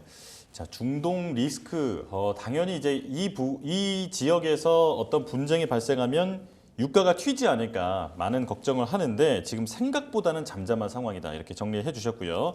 자, 그렇다면 리포트 이제 좀 살펴볼까요? 예, DB금융투자에서 발표를 했고요. 목표가는 이제 45만 원이고 매수 유지 하향 조정을 했습니다. 네. 그래서 제목 보시면 추가 둔화 제한적 그리고 밸류에이션 바닥을 고민하는 그런 단계다. 그래서 첫 번째 단락 보시면 첨단 화학 모두 느리지만 바닥을 통과 중이다. 그래서 LG에너지 솔루션을 제외한 그런 실적은 LG화학의 영업이익이 23년 4분기 기준으로 했을 때 마이너스 908억을 기록을 했지만 24년 2분기, 올해 분기에 2,106억까지 반등을 하면서 이제 슬슬 좀 실적에 대한 턴어라운드가 진행이 되고 있다라고 보고 있고요. 거기에 이제 부분별로 보시면 첫 번째 첨단 소재 관련된 부분입니다. 그리고 양극재에 대한 이 평균 가격에 대한 급락 영향이 계속 이어지면서 23년 2분기에 대비했을 때 50%까지 하락을 했다. 하지만 이 판매 물량 기대치에 미치지 못했지만 반등하면서 5%까지 영업이익률 수준까지 반등을 하는 상황이었고요. 하지만 이 양극재를 제외한 부분에서는 영업이익률 자체가 14%까지 견고한 상황이다라고 보고 있어서 이런 거는 좀 눈여겨 보셔야 될 것 같다라고 보고 있고요. 두 번째는 이제 석유화학 관련된 부분인데 분기 손익분기점 관련돼서 수준 내에서 이제 수익성이 정체되고 있긴 한데 이제 가격 변동성이 줄어들고 있는 상황이고 그리고 유가나 원가 변동분을 제외하면 이 수급이 점점에서 이제 조금씩 턴을 하고 있는 상황이다라고 보고 있어서 좀 긍정적이라고 볼 수 있을 것 같고요. 두 번째 단락 보시면 24년 이제 하반기에 대한 실적에 대한 부분을 언급을 한 부분입니다. 그래서 3분기의 영업이익은 5,375억을 기록을 할 거다. 그리고 견고한 첨단 소재 사업과 그리고 3분기 영업이익이 그런 부분으로 계속 실적 반등세가 이어질 거다라고 언급을 하고 있습니다. 그래서 역시 사업 부분별로 보면 첫 번째가 이제 생명과학 부분입니다. 그래서 네. 일회성 이익 제거로 LG에너지 솔루션에 대한 제외한 영업이익이 1,338억으로 일단 다소 둔화가 됐다라고 보고 있고요. 첨단 소재는 양극재에 대한 판매량이 감소함에도 불구하고 이 평균 판매 가격이 안정적으로 이제 수익성적인 부분에서 2분기 대비했을 때 조금씩 올라오고 있는 상황이다. 그리고 석유화학은 환율 변수가 역시나 남아 있지만 역시 흑자 기조는 이어질 거다라고 보고 있어서 좀 긍정적이다라고 보고 있는 것 같습니다. 그리고 특히 이제 주력인 ABS, 이제 고부가 플라스틱 관련된 경우에 이 나프타 변동에서도 절대 가격이 꾸준히 반등을 하고 있는 상황이기 때문에 긍정적이다. 그래서 24년 4분기 때 이 가격이 1,271원이었습니다. 1,271월 달러였습니다. 톤당. 근데 이게 1,449달러까지 올랐다. 그래서 이 나프타 가격도 계속 증가를 하고 있기 때문에 결국 판가도 올라갈 수밖에 없는 구조다라고 보고 있는 입장이고요. 그런 부분으로 보면 지금 시점이 단기적으로 실적이 좀 돌아서는 상황이 나타나고 있기 때문에 관심 있게 봐야 된다라고 리포트에는 제시하고 있는 것 같습니다. LG화학 도대체 바닥이 어디냐 많은 분들이 궁금해하실 텐데 이 리포트 내용의 어떤 느낌을 한마디로 정리하자면 이대로라면 이제 바닥인 것 같기는 하다. 좀 이렇게 조심스럽게 얘기를 하고 있는 것 같습니다. 자 그렇다면 리포트 바깥의 이야기도 좀 들어볼까요? 예, LG화학이 뭐 여러 가지 사업들을 병행을 하고 있지만 예. 이 바이오 사업도 진행을 하고 있는 상황입니다. 그래서 이 바이오 사업 중에 희귀 신약 관련된 신약 미기업의 그 미국 기업이죠. 미국 기업 리듬 파마슈티컬스라는 회사에 이름이 어렵네요. 연초에 4천억 규모의 기술 이전 계약을 성공을 했습니다. 그래서 예. 이 판매 권리 이전 성급금으로 1,400억 정도를 이미 받았고요. 이제 2,700억을 개발 단계마다 상업화가 되는 단계마다 어느 정도 마일스톤으로 확보를 해놓은 상황이다라고 보고 있어서 이 부분들이 얼마만큼 더 확대가 되는지 관심 있게 보셔야 될 것 같고요. 이게 네. 이제 희귀 비만증 소아 쪽에서 나타나는 그런 부분을 이제 치료하는 그런 부분이라고 생각을 하시면 될 것 같아요. 그래서 소아 시기에 되게 많이 발생되는 질병이고요. 이제 세계 최초 경구제용 작용제로 임상 1상이 어느 정도 결과가 잘 마무리가 된 상황이기 때문에 미국 임상 2상에 돌입하고 있는 상황이고 여기에서 좀 잘 어느 정도 이 결과물을 내면 또 비만 치료제 관련된 부분으로도 확대될 가능성도 있다라는 것도 눈여겨보셔야 될 것 같습니다. 그리고 AR을 바탕으로 해서 결국에는 신약 개발의 본격화 기대를 하고 있는 것도 좀 눈여겨보셔야 될 것 같습니다. 이제 갤럭스라고 하는 회사가 있어요. 이게 서울대 쪽에서 창업을 해서 만든 회사인데 AR을 이용해서 신약 개발을 하고 있는 업체입니다. 이 업체와 더불어서 동사가 이제 신약 설계 관련된 부분에 기술을 개발을 해서요. 항암 신약을 공동적으로 연구를 하겠다. 그래서 갤럭스 회사가 AI 기술을 바탕으로 항암 단백질 선도물질을 일단 설계를 하면 동사가 이 연구부터 임상 개발을 진행을 하는 단계로 진행을 하고 있는 부분인 것 같습니다. 그래서 이런 것도 진행을 하고 있다라는 거는 좀 잘 모르시는 분들이 많아서 이거 좀 아셔야 될 필요가 있을 것 같아서 언급을 예. 해드리도록 하겠습니다. 예. 아마 모르시는 분들이 상당수 아니었을까 네, 그런 생각이 드는데 LG화학이 2차 전지도 아니고 석유화학도 아니고 또 비만 치료제로도 이제 엮일 수 있는 이제 그런 잠재력에 대해서 말씀을 해주셨습니다. 자, 그렇다면 이제 가격을 볼 텐데요. 지금 30만 원대인데 목표가는 45만 원으로 나왔습니다. 이것도 좀 하향한 거긴 하거든요. 근데 제가 궁금한 건 바닥인 것 같다라고 지금 리포트 내용을 정리해 보면 그런데 네. 왜 또 하향 조정을 했는지 그것도 좀 궁금하거든요. 이게 그 역시나 LG에너지 솔루션 관련된 지분 가치에 대한 부분들이라고 말씀을 드릴 수 있을 것 같아요. 네. LG에너지 솔루션과 걸려도 뗄래야 뗄 수가 없는 그런 사업을 같이 영위를 하고 있기 때문에 그쪽의 사업 자체가 그렇게 썩 좋은 단계로 발전이 되지 못하고 있고 좀 침체가 계속 이어지고 있는 상황이라 동사도 그런 부분에서 좀 악재가 계속 이어지고 있는 게 아닌가라는 생각이 들고요. 동사 이제 PBR 기준으로 자산 가치 비교를 해봐도 금융위기 때가 0.9배고 코로나 때가 1배 정도 수준이었습니다. 근데 지금은 0.75배예요. 예. 그러니까 자산 가치 대비해봤을 때도 상당 부분 이제 가격적인 매력이 높아진 가격이다라고 말씀드릴 수 있을 것 완전 같고요. 저 PBR 주네요. 네, 그리고 첨단 소재, 그리고 화학 부분 관련된 부분과 그리고 생명공학 바이오 쪽 관련된 부분에서도 그렇다라고 하면 이제는 밸류에이션적인 부분을 고민을 해봐야 되는 시점이 아닐까라고 해서 언급을 해 놓은 부분인 것 같고요. 일단 그 이 가격 수익성적인 부분으로 평가를 해보면 어제 가격 기준으로 PER이 50배 정도 수준입니다. 그렇기 때문에 높아요. 일반적으로 높다라고 보고 있고 이제 내년이나 올해 이제 연말까지 갔을 때 실적이 좀 돌아가는 거를 잘 눈여겨 보셔야 될 것 같고요. 그리고 내년이나 내후년 정도의 실적이 얼마만큼 빠르게 좀 상승을 해야 되는지도 관건일 것 같습니다. 그래서 실적이 따라오지 못하면 결국 주가 자체는 추가적으로 상승하는 게 좀 더딜 가능성이 높다라고 보고 있어서 1차적인 기술적인 목표가는 한 36만 원 제시를 한번 해드리도록 하겠습니다. 그래서 36만 원까지는 뭐 무리가 없다라고 하면 상승 충분히 가능할 수 있는 구간이라고 말씀드릴 수 있을 것 같습니다. 네, 자 밸류가 바닥을 통과하고 있는 것 같기는 한데 반등 속도에는 물음표가 좀 붙기 때문에 자 그래서 1차 기술적 목표가를 36만 원으로 제시를 해주셨습니다. 자 이제 두 번째 리포트 열어볼 텐데요. SK텔레콤입니다. 자 하나증권의 리포트고 7만 원의 유지 의견이 나왔습니다. 통신 3사 유일하게 작년 대비 이익이 성장 국면에 들어온 회사다. 기대 배당 수익률이 역대급이고 이게 주가를 견인할 것으로 기대된다. SK그룹 지배구조 개편 시 수혜도 예상되고 경기 침체 우려 확대 시 방어주로도 주목받고 있다. 자 이렇게 말씀해 주셨는데 자, 지난번에 휴대폰 부품주 짚어주시면서 3분기가 프리미엄 스마트폰의 성수기라고 하셨는데 그렇다면 통신사도 좀 수혜를 받을 수 있을까요? 예, 통신사도 수혜를 당연히 받을 수가 있죠. 그래서 신규 폰이 어느 시점에서 출시가 되는지에 따라서 이제 5G 폰으로 이제 변경을 할 가능성이 높기 때문에 네. 이제 신규 폰이 어느 시점에서 어떻게 나오는지에 따라서 통신사도 수혜가 될 가능성이 높다라고 말씀드릴 수 있을 것 같고요. 9월 9일에 애플의 아이폰 16이 출시가 됩니다. 네. 예, 그리고 나서 국내는 뭐 10일 정도 뒤에 이제 런칭이 된다라고 하더라고요. 그래서 그 19일이나 20일 정도에 이제 공개적으로 런칭을 하고 있는 상황이라 이 부분들이 얼마만큼 시장에서 반향을 일으키는지가 관건일 것 같고요. 일단 갤럭시 S24가 인공지능을 탑재하고 출시를 했는데 반응이 괜찮았습니다. 그래서 예. 이번에도 인공지능을 탑재하고 나서 반응을 좀 봐야 될 것 같긴 한데 그래도 어느 정도 수준으로는 좀 올라갈 가능성이 높지 않을까라고 언급을 해드릴 수 있을 것 같고요.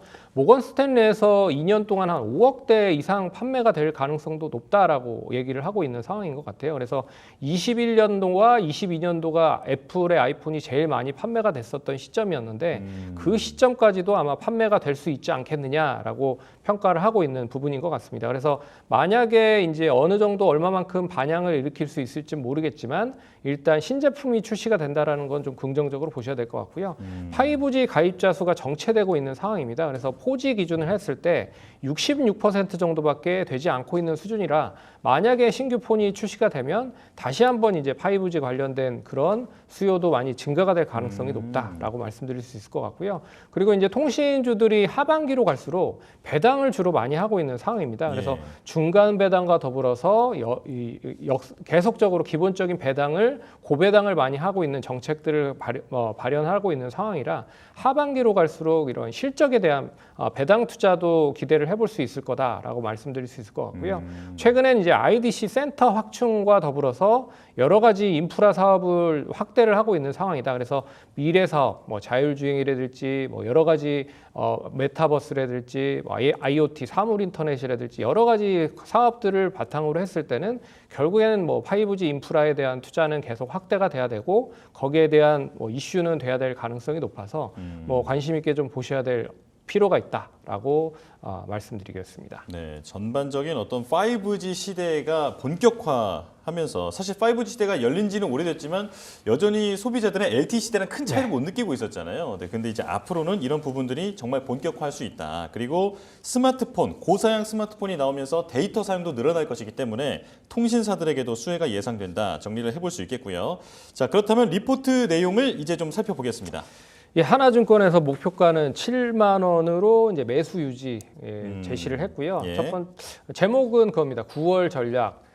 실적 멀티플이 당초 우려보다 좋을 것. 그래서 멀티플은 이제 PER 계산한 그런 수익성적인 부분으로 계산하는 거라고 생각을 하시면 될 것 같고요.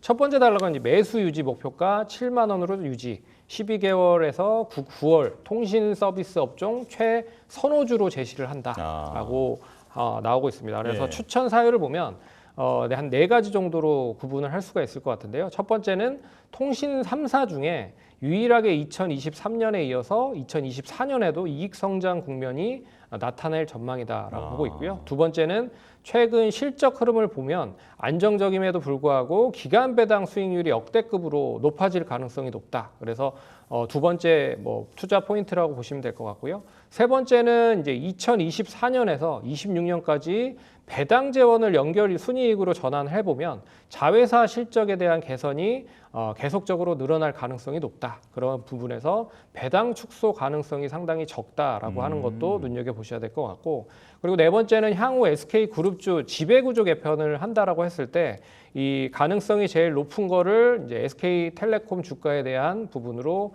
영향을 받을 가능성이 높다. 그래서 긍정적인 효과를 얻을 수 있을 것 같다. 그래서 뭐 자회사는 SK 플래닛, SK 텔링크, 뭐 사피온 코리아 뭐 이런 업체들이 있는데요. 모두 상장은 되지 않았습니다. 하지만 이 만약에 상장이 되거나 만약 SK 그룹이 재편이 된다라고 하면 좀 관심 있게 보셔야 될 필요가 있다라고 보고 있고요. 두 번째 단락 보시면 이제 상반기 실적이 당초 예상보다 더 양호하다. 그래서 24년 영업이익이 감소 가능성이 희박해졌다라고 리포트에는 제시를 하고 있습니다. 그래서 SK텔레콤 2분기 실적 어닝 서프라이즈가 진행이 됐다. 그래서 원래는 컨센이 뭐 한 4,900억 정도 7월 말에 예상을 했는데 8월 초에 5,100억 원으로 늘어났지만 결국엔 5,400억으로 상향 마감을 했다. 그래서 컨센 대비해 봤을 때도 상향 마감을 했다라는 건 좀 긍정적이다라고 보고 있고요. 전분기 대비했을 때 이제 이동전화 매출액이 정체 양상임에도 불구하지만 5분기 순증 가입자 수 감소에도 불구하고 이제 당초 우려보다는 양호한 그런 이동 전화 매출이 계속 기록이 되고 있는 상황이다라고 보고 있는 게 긍정적이고요.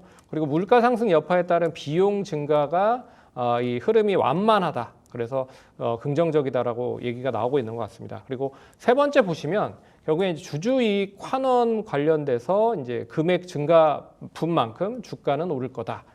경기 우려도 수급상 도움이 될 거다라고 평가를 하고 있습니다. 그래서 KT와 마찬가지로 주주이익 환원급 관련돼서 금액 증가분이 SK텔레콤이 주가도 추가 상승할 가능성이 높게 판단이 되고 있다라고 보고 있어서 주주이익 환원 관련된 부분과 역시 배당 관련된 부분도 눈여겨보셔야 될 그런 투자 포인트다라고 리포트에는 언지를 하고 있는 것 같습니다. 네, 성장 모멘텀도 그렇고 배당도 그렇고 리포트를 보면 탑픽으로 꼽은 만큼 상당히 좋게 보고 있는 것 같아요. 자, 그렇다면 리포트 바깥에 있는 내용도 들려주실까요? 최근에 이제 최태원 회장님의 예. 이혼 소송 관련이 있습니다. 세기의 소송이었죠. 세기의 소송이죠. 그래서 네. 이 소송 2심에서 결국 이제 위자료 20억이랑 재산 분할 1조 3,808억에 대한 판결이 진행이 되고 있어요. 그래서 20억은 김희영 현 동거녀가 노소영 전 부인에게 전달하기는 했으나 예, 예. 별도로 이제 재산 분할 포함 관련된 그 1조 3,800억 관련된 부분이 아직 대법원에서 계류 중인 상황입니다. 그래서 아직까지 해결이 되지 않았다. 근데 혹시라도 만약에 이제 패소가 된다라고 하면 이 최태원 회장 입장에서는 이 관련돼서 어떻게 이 자본 조달을 하는지도 관건일 것 같아요. 네. 그래서 기존에 있었던 주식을 팔지 아니면 자금 조달을 위해서 이 주담보 대출, 주식 담보를 잡고 대출을 받을지에 대한 것도 좀 중요하게 보셔야 될 것 같기 때문에 이게 이제 어떻게 해결이 되는지도 눈여겨 보셔야 될 것 같고, 그리고 최근에 이제 IDC 관련된 인공지능 센터를 동사가 계속 공급을 하고 있는 상황입니다. 그래서 지금 만들고 있는 IDC 센터, 인터넷 데이터 센터는 새로운 이제 신규 GPU를 공급을 해서 만들기 때문에 기존보다 성능이 엄청 빠를 거다라고 보고 있습니다. 그래서 H100 관련된 GPU를 사용을 한다라고 해요.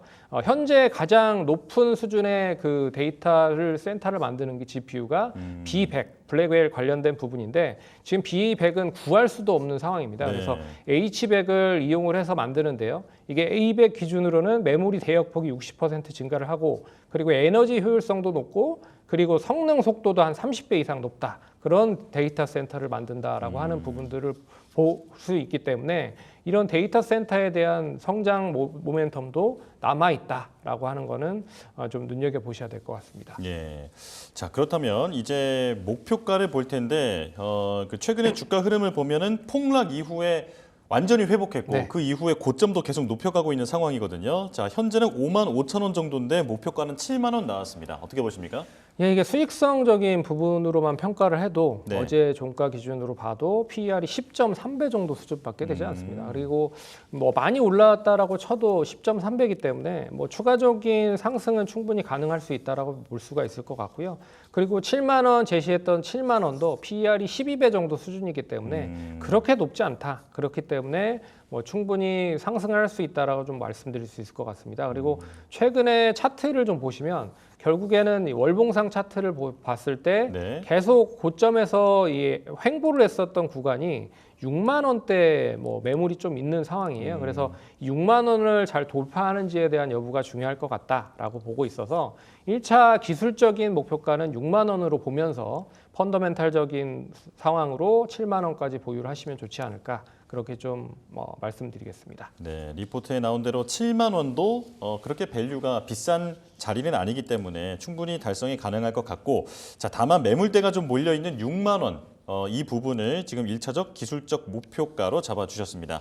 자, 여기까지 말씀 나누겠습니다. 손창현 팀장과 함께했습니다. 고맙습니다.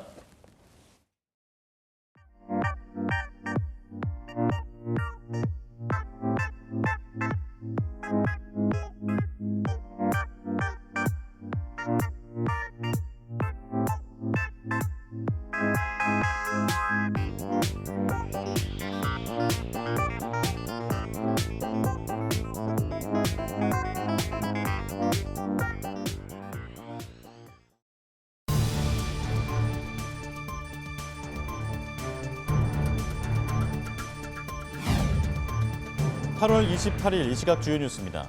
우리금융지주는 이사회를 통해 동양생명보험과 ABL생명보험을 자회사로 편입하는 안건을 결의했다고 공시했습니다. 임종룡 우리금융그룹 회장은 전임 회장의 친인척 관련 부당 대출에 대해 조사 혹은 수사 결과가 나오면 그에 맞는 조치와 절차를 겸허하게 따르겠다고 밝혔습니다. 티몬과 위메프의 대규모 미정산 사태로 타격을 입은 해피머니 상품권 운영사 해피머니 INC가 티몬 위메프 인터파크 커머스에 이어 법원에 회생 절차 개시를 신청했습니다.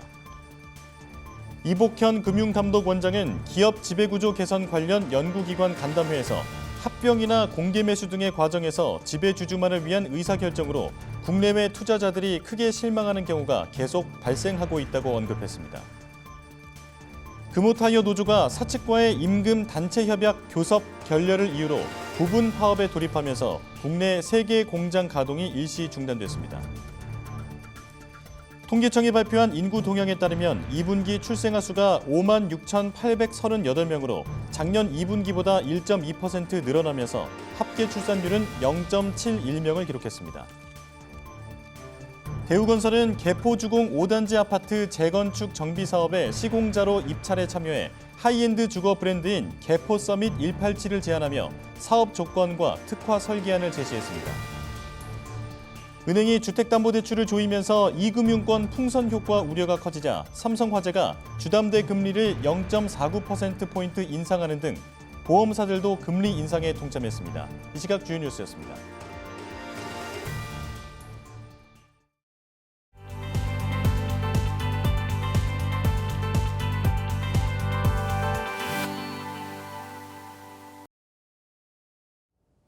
수익률 4대 천왕의 종목을 엿볼 수 있는 시간입니다. 수익사왕 함께해 보시죠. 자, 오늘은 이재진 전문가 연결해서 종목 이야기 바로 나눠볼게요. 전문가님 안녕하세요. 반갑습니다. 네, 오늘은 어떤 종목 갖고 나오셨나요? 오늘 시청자 여러분들께 말씀드릴 종목은 랩지노믹스라는 기업입니다. 랩지노믹스 하면 떠오르는 것은 바로 코로나 관련 종목이라는 건데요. 일단 우선 내일 엔비디아의 실적 발표를 앞두고 시장은 굉장히 예민하게 반응할 겁니다. 결과가 어떻게 될지 우리가 모든 것을 예상할 수 없지만 그의 파장은 굉장히 시장에 큰 영향을 줄 것으로 예상이 돼요.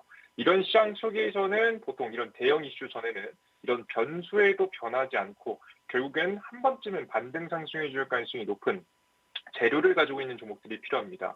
이런 종목들 중에 제가 오늘 눈에 띄는 종목은 코로나 관련 종목인 랩지노믹스여서 가지고 나왔습니다. 일단 코로나가 평균적으로 2020년도 발생 이후에 2021년도, 2022년도, 2023년도까지 3년 동안 반복적으로 보여줬었던 패턴이 있는데요. 여름에 심해졌다가 잠시 지금 이제 가을쯤에 조금 잠잠해졌다가 가장 심할 때는 바로 겨울쯤에 대유행을 지금 이제 보인다는 겁니다. 지금 최근에도 여름쯤에 코로나 확진자 숫자가 급격하게 증가했고요. 최근에 다시 조금 잠잠해진 듯 하다가 이 3년간의 기존 패턴을 이어가게 된다고 한다면 이번 겨울에도 좀 위험하거든요. 이렇게 확진자가 증가하는 추세를 보이게 되면은 이번에 코로나 관련 종목 한 번 파등 나오고 다시 조정받고 있는 상황에서 눌림 목자리를 잘 잡아뒀을 때 다시 이슈와 함께 부각받으면서 상승할 가능성이 높다고 보고 있습니다. 특히나 지금 최근 지금 우리나라 국내에서 굉장히 이슈가 크죠. 이제 의료업계하고 정부하고 좀 갈등을 일으키고 있는데요. 이 와중에 지금 속보를 통해서 간호사 법이 조금씩 지금 이제 진행되게 되면서 일부 의사분들께서 하시던 업무를 간호사분들이 할 수 있는 법이 통과가 되긴 했지만 아직까지도 의료 체계에 아직까지도 혼란이 가중되고 있는 중입니다. 계속해서 파업도 벌어지고 있는 중이기 때문에 사실상 이런 혼란이 끝나지 않는 상태에서 겨울이 다가오게 됐을 때 코로나 확진자 숫자가 늘어나게 되면 좀 더 혼란이 좀 가중되면서 관련된 이슈에 조금 더 관심이 쏠릴 가능성이 있어 보여서 종목을 가지고 나왔습니다. 차트 보시면서 여러분들께 가격 전략 말씀드려보도록 할게요. 일단 랩지노믹스라는 종목이 최근에 이제 굉장히 대량 거래량을 보이면서 급등세를 보여줬는데 여기서 보이고 있는 최근에 보였던 거래량이 굉장히 중요합니다. 최근에 나왔던 거래량이 어느 정도 수준이냐면 좀 더 잘 보여드릴게요. 이 수준은 과거에 코로나 바이러스가 초기에 발생했을 때 당시 이제 막 초기 파동이 나오던 구간과 굉장히 흡사하다는 걸 볼 수가 있습니다. 이 거래량은 정말 흔하게 나오는 거래량이 아닙니다. 정말 가장 대량 거래량이 나왔을 때 이 정도 거래량이 나오는데 이들 거래량 기준 굉장히 큰 거래량이 나왔다는 부분, 고점에서 이 부분에 나왔다는 부분 체크하실 필요가 있을 것 같고요. 이런 거래량이 나왔으면 보통 그대로 떨어지기보다는 저점에 딛고 단기 반등을 통해서 반등이 나오는 경우 굉장히 많거든요. 그래서 우리 투자자 여러분들께서 현재 매수가 자리는 1,200원 이하, 현재 가격에도 사실 이 가격 이하로 떨어졌으니까 매수 가능하죠. 지금 3,200원 이하로 매수 가격 매수 들어가 보신 거 좋을 것 같고요. 목표가 자리는 저는 전고점을 뚫고 올라가는 것까지는 기대하지 않습니다. 단기 반등 자리를 기대하고 있기 때문에 3,700원 자리로 10% 조금 넘는 파동 기대해 보시고요. 손절가는 2,800원 자리로 지금 이평선 자리 이탈하면 정리하는 전략으로 가면 좋을 것 같으니까 가격 전략 확인하시면서 단기 반등에서 꼭 수익 챙기고 나오셨으면 좋겠습니다. 네, 랩지노믹스의 가격 전략까지 들어봤습니다. 이재진 전문가와는 여기서 인사 나눌게요. 도움 말씀 감사합니다. 네, 이재진 전문가의 종목 랩지노믹스 이 종목의 투자 포인트 정리를 해보도록 하겠습니다. 최근 다시 한번 코로나 확진자 수가 늘어나고 있다라고 하죠. 다시 한번 유행하면서 이 진단 키트의 수급이 불안정한 상황인데요. 이에 따른 수혜가 예상된다라는 부분들 말씀 주셨습니다. 목표가는 3,700원, 손절가 2,800원 잡고 대응해 보도록 하겠습니다. 자, 바로 이어서 김동석 전문가 연결해서 이야기 나눠볼게요. 전문가님 안녕하세요. 네, 반갑습니다. 네, 오늘의 종목 바로 공개해 주시죠. 네, 오늘 우리가 관심 가져야 될 종목은 사실 오늘자에서 흐름이 조금 애매한 부분이지만 그래도 관심을 가져야 된다. 바로 삼성 SDI라는 기업입니다. 이 삼성 SDI 같은 경우 우리가 흔히 알고 있는 2차 전지 대표 기업 중 하나입니다. 근데 굳이 지금 2차 전지를 왜 얘기하냐 물어볼 수 있을 것 같은데 2차 전지 같은 경우는 지금부터 구조적으로 성장할 수 있을 만한 구간에 와 있다라고 항상 얘기합니다. 구조적 성장이 뭐냐? 올해 실적 안 좋을 만한 건 다 낮은 상태이기 때문에 앞으로 실적이 좋을 일밖에 없지 않느냐라고 보는 거죠. 여러 가지 이유가 있겠지만 가장 첫 번째로는 우리가 이 실적을 본다고 했을 때 생산량이 늘어나고 합작 공장을 만들었던 게 이제 진행되기 시작하면 거기에 대한 기대감이 커지겠죠. 그래서 올해 말부터 스텔란티스랑 합작했던 1공장이 완공이 되고 양산이 됩니다. 원래는 내년부터 시작이었는데 그거를 올해로 앞당겼어요.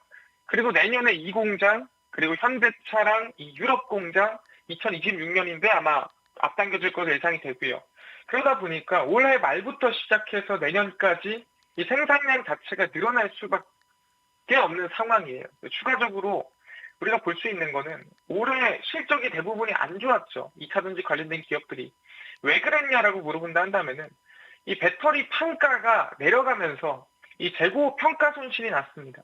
그러니까 재고 자산 평가 손실이 뭐냐면 옛날에 뭐 100만 원 주고 만들었던 게 지금 만들면은 50만 원을 만들지 않냐? 그럼 사실상 평가로 봤을 때는 50만 원 손실인 거예요.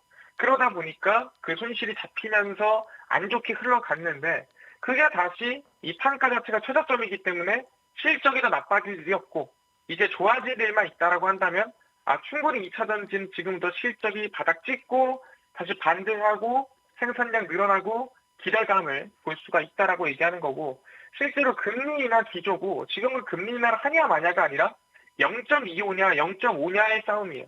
그럼 사실상 금리 인하 기조에서 충분히 이 완성차 그 안에서도 전기차에 대한 기대감이 이어질 수 있다라고 보기 때문에 이제는 이 환율로 인한 그냥 양은 적지만 수익을 크게 내는 게 아니라 질적인 성장을 할 수 있는 구간이다라고 말씀을 드리겠습니다. 그래서 지금 차트 구간은 개인적으로 2020년도에 찍었던 저가 부근에 와 있는 상태입니다. 그 정도로 많이 빠졌고요. 이제 투자가 시작됐고 투자 성과가 올해 말부터 나기 때문에 지금 구간 긍정적으로 보고요. 시초가 이하에 안정적으로 공략하시면 좋을 것 같다 말씀드리고 목표가 같은 경우에는 상단입니다. 대략 38만 원 나이대 저희가 1차 목표가로 보시고 돌파 보시면 좋을 것 같고요. 손절가는 저가의 매물대죠. 30만 원대 지키면서 안정적으로 2차 전지 기대해보자 말씀을 드리겠습니다. 네, 삼성 SDI에 대한 가격 전략까지 들어봤습니다. 오늘 도움 말씀 감사합니다. 감사합니다. 네, 삼성 SDI의 투자 포인트 간단하게 정리를 해보도록 하겠습니다. 최근 또 GM과 관련돼서 뉴스가 나왔었죠. 이 금리 인하 기대에 2차 전지 판가 상승이 기대된다라는 부분들 말씀 주셨습니다. 목표가 38만 원, 손절가 30만 원 잡고 대응해 보도록 하겠습니다. 자, 저희가 또 현대차 관련된 뉴스가 있어서 좀 전해드리려고 하는데요. 3시부터 현대차의 CEO 인베스터 데이가 진행 중이죠. 밸류업 관련돼서 굉장히 의미 있는 발언들이 나왔습니다. 지금 현재 구간 현대차의 주가가 5% 넘게 급등세를 보이고 있습니다. 관련된 내용을 간단하게 요약해서 말씀해드리면 2025년부터 2027년까지 이 지속적인 주주 환원 정책을 제고할 것이다. 라고 회사 측은 밝혔고요. 향후 3년간 자사주 매입 규모를 4조 원으로 설정했고 주당 최소 배당금을 10,000원으로 도입할 예정이다라고 회사 측은 밝혔습니다. 더불어서 ROE 목표는 11에서 12%로 설정하고 총 주주 환원율 목표는 35% 이상으로 설정하겠다라고 밝혔고요. 또 2025년부터 분기 배당을 2,500원으로 추진하면서 자사주 매입 및 소각시 이 우선주 디스카운트를 고려할 계획이다라고 밝혔습니다. 이 공격적인 밸류업 관련 모멘텀이 부각되면서 오늘 현대차의 주가 급등세를 보이고 있습니다. 강한 상승세 펼쳐지고 있고요. 기아차도 동반 상승 흐름을 보이고 있다라는 점 함께 묶어서 체크해 보시기 바라겠습니다. 저희가 관련된 속보 나오는 대로 추가적인 소식 전해드리도록 하겠습니다. 자, 딜사이트S 최고의 전문가들의 수익률 대결은 내일도 계속됩니다. 지금까지 수익사원이었습니다.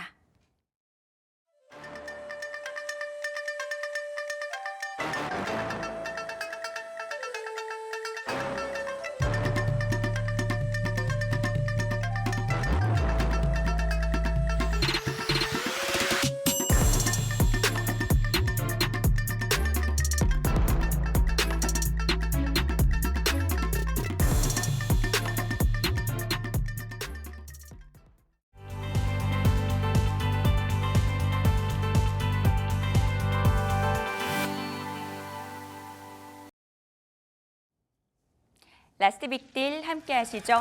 오늘 시장 안에서 주목받았던 종목들 체크하고요. 종가 매수 여부 확인합니다. 네, 오늘은 이슬이 스탁솔루션 대표 이주연 M인베스트먼트 대표와 함께하겠습니다. 어서 오십시오. 안녕하세요. 어서 오세요. 종목 이야기 본격적으로 나눠보도록 하겠습니다. 자, 오늘의 첫 번째 종목은 삼성 SDI입니다. 오늘 뉴스가 하나 나왔었죠. 이 GM과 합작 공장 본 계약을 체결했다라는 뉴스가 있었는데요. 장 초반 대비해서는 상승 탄력 조금 둔화가 됐습니다. 이 종목의 종가 매수 여부 확인하겠습니다. 두 분 모두 종가 매수 의견 주셨고요. 이슬이 대표님 의견부터 좀 들어볼게요.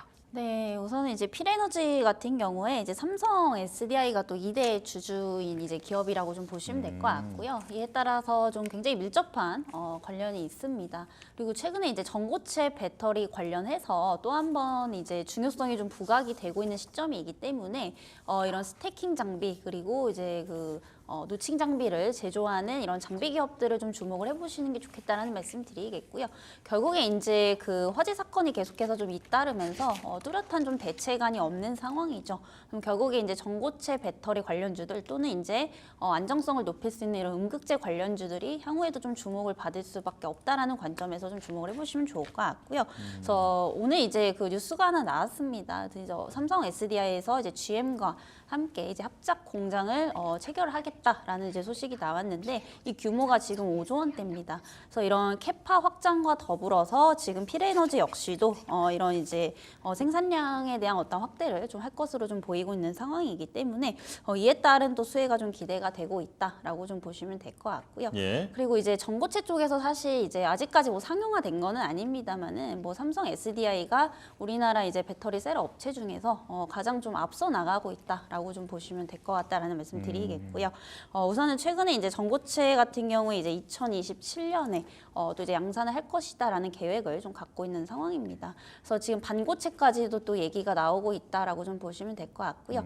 사실 우리나라 배터리 셀 업체들 같은 경우에 지금 중국한테 좀 상당히 밀리고 있는 이런 상황인데 예. 사실 전고체 쪽에서는 기술력이 우리나라가 훨씬 더 좀 압도적인 그런 이제 모습들을 보여주고 있기 때문에 이 상용화 시점만 조금 앞당긴다라고 한다면은 이런 관련주들의 어떠한 큰 수혜가 좀 예상이 되고 있고요. 결국 이제 전고체 배터리를 만들기 위해서 이런 장비가 굉장히 좀 중요해지고 있습니다. 그래서 이제 그 스태킹 장비가 특히나 이제 좀 중요해지고 있다라고 보시면 될 것 같은데 보통 이제 화재 원인이 이제 양극과 음극의 이제 접촉 때문이다라고 좀 보시면 될 것 같아요. 그래서 이제 스태킹 장비 같은 경우에는 이제 소재 적층에 대한 어떠한 그런 기술을 좀 해결해 줄 수 있는 이제 장비라고 좀 보시면 될 것 같은데 이에 따라서 이제 기술에 대한 어떤 중요성이 좀 부각이 되고 있다라는 점에서 좀 접근을 해보시면 좋을 것 같고요. 동사 같은 경우에 또 이제 삼성 SDI에 이제 그 독점 공급을 했던 또 이제 이력이 있기 때문에 이에 따른 좀 수혜를 크게 볼 것으로 좀 예상이 되고 있습니다. 네. 다만 아직까지는 이제 그 전고체 배터리가 또 상용화가 된 건 아니고 여기까지 시간이 걸릴 것으로 좀 보이고 있기 때문에 이런 흐름들을 좀 체크해야 된다라는 관점에서 봤을 때는 중장기적보다는 조금 단기 관점에서 접근을 해보시면 좋겠다라는 말씀드리겠습니다. 네, 자 삼성 SDI가 2대 주주로 있는 필에너지에 대해서 지금 알아봤습니다. 자, 두 분 다 종가 매수 의견을 보여주셨고요. 자, 이제 두 번째 종목입니다. 두산 에너빌리티인데 그룹 재편 이슈 그리고 원전 수주 이슈로 계속해서 관심을 받고 있는 종목입니다. 자, 두산 에너빌리티 종가 매수 하시겠습니까? 자, 두 분 다 동그라미를 들어주셨어요. 자, 이번엔 이주연 대표님 말씀 들어볼게요. 네, 일단은 지금 최근에 우리 두산 에너빌리티 가장 좀 노이즈로 작용을 하고 있는 게 미국의 웨스팅하우스가 좀 태클을 다시 걸고 있다라는 소식이었죠. 기존에 체코 원전 수주를 받으면서 한국의 원전 기업들도 이제 조금 기지개를 펴나 이런 기대감이 있었는데 이번 웨스팅하우스에 또 추가적인 발목을 잡는 그런 모습들이 나오면서 다시금 좀 투심을 위축시키는 요인으로 작용을 했다 이렇게 보시면 좋을 것 같습니다. 근데 다만 미국의 웨스팅하우스 같은 경우에는 사실 좀 능력이 없다고 하면 조금 그렇기는 한데 네. 시공 능력이라던가 설계 능력이 굉장히 떨어집니다. 애초에 이 체코 원전 수주를 받을 때도 3파전에서 가장 먼저 떨어진 게 웨스팅하우스였었고요. 네, 그럴 정도로 일단은 사실 그 어떤 좀 껍데기만 남은 회사라고 해야 될까요? 주인도 굉장히 많이 바뀐 상황이었고, 네, 그래서 일단은 이 웨스팅하우스가 지금 현재 어떤 특허 관련해서만 좀 이제 태클을 걸 수 있는 상황이다 보니까 우리나라 기업들이 이제 좀 수혜를 보는 것들, 한국이 원전 수주를 받는 것들 이런 것들을 계속 좀 태클을 걸려는 그런 모습들이 나타나고 있습니다. 근데 다만 사실 우리나라가 기존에 좀 계속해서 강조하고 원전 수출 국가가 되겠다, 강국이 되겠다 이런 이야기들을 굉장히 많이 강조를 하기도 했었고요. 이번 정부에서 특히나 좀 많이 밀고 있는 산업 중에 하나가 원전이기도 합니다. 그래서 일단은 이번 미국의 웨스팅하우스가 어떤 좀 이런 진정을 제기했다 이런 것들로 인해서 체코 수주가 또 네, 좀 네. 죄송합니다. 네, 수포로 돌아갈 수 있다. 네, 좀 수포로 돌아갈 수 죄송합니다. 생방송의 또 묘미잖아요. 네, 그렇게 될 그렇죠. 가능성에 대해서 걱정을 하시는 분들이 계시는데, 네, 그럴 가능성은 사실 정부 입장에서도 원하지 않을 거고, 좀 계속해서 좀 따라갈 걸로 예상을 하고 있는 그런 상황이고, 좀 막을 걸로 예상을 하고 있는 상황이기 때문에 일단은 이런 노이즈가 발생을 할 때마다 좀 저점에서 오히려 이제 매수 기회로 삼아 보시는 게 좋지 않을까라고 생각을 하고 있습니다. 그리고 추가적으로 두산 에너빌리티 같은 경우에는 우리나라에서 원전 대장격인 종목이기도 하고. 사실 두산 에너빌리티가 어느 정도 좀 시세를 내줘야지 좀 뒤따라가는 모습들이 보이는데 아무래도 두산 그 지배구조 개편에 관련한 또 이슈가 또 있다 보니까 다른 좀 종목들도 같이 따라가지 못하는 모습들을 좀 보이고 있는 상황이기도 합니다. 다만 이번에 좀 금감원에서도 이 두산의 지배구조 개편에 대해서 다시 한번 좀 조정을 해라 이런 권고가 나왔기 때문에 일단은 그 흐름이 어떻게 나오는지는 좀 지켜볼 필요는 있을 것 같고요. 일단은 이 이슈 자체가 어느 정도 진정이 되고 웨스팅하우스의 이런 발목 잡는 이런 모습들도 어떻게 보면 시장에서는 좀 계속해서 익숙해질 수 있을 만한 또 이슈이기도 합니다. 그래서 그렇게 된다라고 하면은 또 충분히 추가적인 어떤 시세는 나와줄 수 있을 걸로 기대를 하고 있기 때문에 일단은 그런 측면에서 좀 저가 매수 기회로 삼아보자 이렇게 좀 말씀드릴 수 있겠습니다. 네. 두산 에너빌리티 단기 노이즈가 있을 때마다 오히려 물량 모아 가보자라고 전략 세워주셨습니다. 자, 딥페이크 관련돼서 뉴스들이 연일 나오고 있습니다. 시장 안에서 보안주가 연이틀 강세 보이고 있죠. 보안주 쪽에서 한 종목 볼게요. 센즈랩 확인해 보도록 할 텐데 이 종목에 대한 두 분의 의견 들어보겠습니다. 오, 두 분 다 두 분 X네요. 모두 X 주셨고요. 이슬이 대표님 네. 의견부터 좀 들어볼게요. 우선은 이제 그 센즈랩을 비롯해서 오늘 이제 그 AI 보안 관련주들의 네. 좀 상승이 나오고 있고 사실 어제도 굉장히 좀 강세였습니다만 사실 이게 이어질 수 있을지에 대한 의문점은 좀 들고 있는 상황이거든요. 그래서 여러 가지 몇 가지를 좀 체크를 해보셔야 될 것 같은데 우선은 이제 센즈랩의 경우에는 그 LG U+와 그 딥페이크 이미지 탐지 기술을 또 공동으로 이제 연구 개발을 하고 있는 기업이기 때문에 이런 관련 기업으로 좀 볼 수가 있을 것 같습니다. 그래서 사실 이제 AI 기술이 발전을 할수록 이런 이제 오용이라든지 남용도 굉장히 좀 심각해지고 있다라고 보시면 될 것 같은데 네.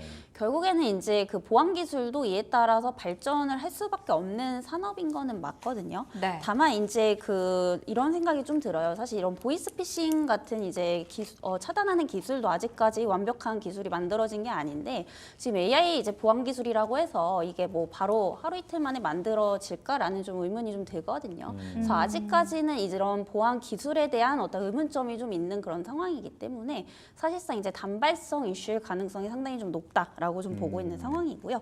그래도 이제 좀 어떠한 그런 개별적으로 좀 기대해 볼 만한 요소는 또 뭐냐면 이제 GPT 스토어에 이제 입점을 했습니다. 이제 동사 같은 경우에. 그래서 앞으로 이제 CTX라든지 이제 CTI 관련해서 이런 관련 매출액이 좀 늘어날 것으로 보이고 있는데 이 CTI라는 게 이제 그 사이버 공격을 하는 것을 이제 좀 추적하는 거라고 좀 보시면 될 것 같아요. 네. 그래서 네. 결국에 이제 AI 산업이 발전할수록 보안도 같이 비례하면서 이제 성장을 할 수밖에 없는 그런 산업인데 사실상 이제 또 내일 엔비디아 실적 발표가 있습니다. 그래서 이 부분이 아직까지는 이제 불확실성 요소로 좀 작용을 할 수 있기 때문에 만약에 이제 반도체 관련주들이 하락을 하게 되면은 결국 이제 AI 거품론에 대한 부분들이 또 다시 나올 수밖에 없고 결국에 이제 보안 산업도 이제 길게 보면 여기에 또 영향을 좀 받을 수밖에 없지 않겠나 네. 이렇게 좀 보고 있는 상황이거든요. 그래서 이런 부분들을 봤을 때 이제 내일까지 한 번 더 좀 체크를 하셔야 될 것 같고요. 또 이제 이런 CTI, CTX로 인해서 향후에 어떤 실적 개선이 되는 부분까지 좀 보고 진입을 하셔도 늦지 않기 때문에 굳이 오늘 이렇게 급등했을 때 따라갈 필요는 없지 않겠나라고 좀 보고 있는 상황이고 이슈 자체가 워낙에 좀 너무 단발성 이슈이기 때문에 우선은 좀 관망을 하시면서 실적에 대한 부분들 그리고 내일 이제 엔비디아에 따른 이런 관련주들의 방향성이 어떻게 흘러가는지 한 번 더 좀 체크를 해보시고 접근을 해보시면 좋겠다라는 말씀드리겠습니다. 일단 보안 쪽에 대해서 충분히 향후 발전 가능성은 있다라고 바라봐 주셨습니다. 하지만 그 기술력이 아직까지 부족하다라는 부분에 또 주목을 해주셨고요. 더불어서 29일 새벽에 엔비디아 실적 발표 대기하고 있죠. 관련된 불확실성이 상존하고 있기 때문에 그 이후의 흐름 확인하면서 접근해보자라고 정리해 보도록 하겠습니다. 이주연 대표님, 저희가 원래 받은 대본에는 O라고 주셨는데요. 아까 드실 때는 X 드셨더라고요. O일까요, X일까요? 세모에 가까운 세모. 네, O를 들었어야 되는 잘못 들었습니다. 아, 잘못 드신 거예요? 네, 네. 세모에 가까운 O라고 아, 예. 말씀을 드릴 수가 있을 것 같은데 그냥 짧게만 말씀을 드리면은 사실 센즈랩이 앞서서도 말씀해 주셨다시피 지금은 좀 테마성 이슈로 상승이 나오고 있는 상황이라고 보시면 좋을 것 같습니다. 네, 일단은 바닥권에서 일단 수급을 동반을 해서 어제 상한가에 또 안착하는 강한 흐름을 보여줬었기 때문에 일단은 뭐 단기적으로 봤을 때는 다시 한번 좀 탄력을 받을 수 있을 만한 상황이라고 생각이 듭니다. 근데 다만 지금은 좀 추격 매수를 하시는 것보다는 조정 시에 매수하는 전략을 가져가시는 게 좋겠다라고 생각이 들고요. 만약에 내일 엔비디아 실적 발표가 긍정적으로 나와서 시장의 분위기가 좋게 된다라고 하면은 지금 이렇게 강하던 테마성 이슈로 갔던 그런 종목군들도 힘이 빠질 수가 있기 때문에 그럴 때 오히려 접근을 하시는 게 단기적인 수익 측면에서는 더 좋지 않을까 이렇게 생각을 하고 있습니다. 예, 자 모멘텀에 대해서는 동의하시지만 변동성에 대해서도 또 짚어주셨습니다. 자 그리고 이번엔 유한양행 보겠습니다. 지금 오늘 시장에서 가장 뜨거웠던 종목이 아닐까 싶은데 자 FDA 랭라자 승인에 이어서 그리고 계속해서 제2의 랭라자, 제3의 랭라자 이런 부분들에 대한 개발 계획을 밝혔죠. 자 과연 이 종목에 대한 의견 어떠실지 정말 궁금한데요. 자 두 분 의견 들어주세요. 두 분 다 X를 들어주셨네요. 네. 자 이슬이 대표님 말씀부터 들어볼게요. 우선은 이제 그 유한양행이 앞으로 외형 성장을 지속적으로 확대를 할 것이다라는 이제 관점에서 저도 이제 이견은 없습니다만 사실상 이제 너무 많이 좀 올랐다라고 좀 볼 수가 있겠죠. 그래서 지금부터는 약간 좀 보유자의 영역이 아닐까라는 관점에서 우선 신규 관점에서는 조금 어떤 리스크 관리, 특히 이제 변동성에 조금 대비할 필요가 있겠다라는 말씀 좀 드리도록 하겠고요. 그리고 이제 여태까지 뭐 랭라자에 대한 기대감 그리고 이제 FDA 승인에 대한 기대감으로 이렇게까지 좀 상승을 해왔다라고 한다면 결국에 앞으로는 이제 미국 진출 이후에 시장 점유율을 얼마나 확대를 할 수 있고 또 이제 마진을 얼마나 확대할 수 있는지 이 부분도 조금 체크를 하셔야 되지 않을까라는 말씀 좀 드리겠고요. 사실 이런 병용요법이기 때문에 단가 자체는 굉장히 좀 비쌀 겁니다. 그리고 앞으로 이런 이제 그 효과에 대한 부분들이 조금 더 입증이 된다라고 한다면은 기업의 어떤 매출 확대 그리고 이제 수익성에 대한 어떤 확대까지도 좀 이어질 수 있는 부분은 좀 긍정적이겠습니다만 사실 이게 지금 관점에서 이제 적극적으로 좀 매수할 수 있는 그런 자리는 또 아니다라고 좀 보고 있거든요. 그래서 이런 펀더멘털에 대한 부분이 훼손이 된 게 아니고 결국에 기술적인 관점에서 변동성에 좀 유의하시라는 관점에서 봤을 때 종가 매수를 굳이 하실 필요는 없는 자리다 저는 이렇게 말씀드리겠고요. 그리고 이제 제약바이오의 전반적인 흐름을 보면은 결국에는 이제 실적이 굉장히 좀 중요하다라는 것들을 굉장히 많이 보여주고 있는 그런 시점인데 결국에는 이제 어떤 하반기에 대한 어떤 그런 실적에 대한 부분들이 좀 기대가 된다라고 한다면 중장기적으로는 우상향을 그릴 것으로 좀 예상이 되고 있거든요. 다만 이제 조정이 좀 세게 안 나오고 있는 그런 상황이기 때문에 만약에 이제 유한양행에 좀 관심이 있는 분들은 지금 관점보다는 추가적으로 이제 고점 대비 최소한 20-30% 이상 밀렸을 때 기관 조정이 나왔을 때 그때 오히려 좀 분할 매수 관점으로 좀 들어가시는 게 좋지 않을까라는 말씀 드리겠고요. 지금은 우선은 보유자의 영역이라는 말씀을 좀 드리고 싶습니다. 네, 외형 성장은 할 거다. 그런데 너무 올랐다. 그래서 지금은 보유자의 영역이다. 이렇게 조심스러운 의견을 말씀해 주셨습니다. 자, 이주연 대표님께서도 동의하시는 걸까요?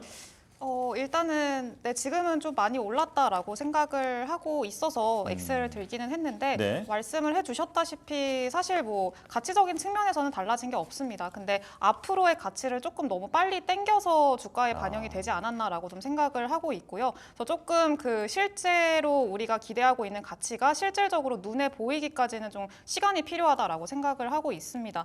일단은 지금 뭐 렉나자 같은 경우에는 앞으로의 데이터가 좀 추가적으로 확인이 되어야 이제 앞으로의 매출이 얼마나 날지 그리고 로열티가 몇 % 정도 추정이 될지 이런 것들이 좀 구체화가 될 텐데 아직까지는 그런 데이터를 다 보지 못하고 지금 주가에 반영이 된 상황이기 때문에 조금 기간 조정 나올 수 있습니다. 근데 다만 사실 지금 이 유한양행의 어떤 가치 자체를 굉장히 높게 평가를 하고 있는 상황이고 이번에 렉나자 FDA 승인권이 굉장히 좀 고무적인 그런 내용이기 때문에 사실 20%까지 하락을 할 거라고는 생각을 하지는 않고 있고요. 네. 고점 대비 한 10% 정도 조정을 받으면 그때부터 새롭게 신규 진입을 좀 생각을 해봐도 좋을 만한 그런 상황이라고 생각을 하고 있습니다. 그래서 일단은 어떤 데이터를 좀 확인을 해봐야 되냐라고 한다면은 일단 지금 렉나자 병용 자체가 그 약값이 굉장히 좀 비싸게 책정이 될 걸로 현재 예상을 하고 있습니다. 연간 약값이 경쟁사의 그 타그리소 대비해서 한 2배 정도 높게 책정이 될 걸로 현재 예상을 하고 있는데 일단 가격이 비싸면은요 당연히 효능이 좋아야 되잖아요. 네. 많이 팔리기 위해서는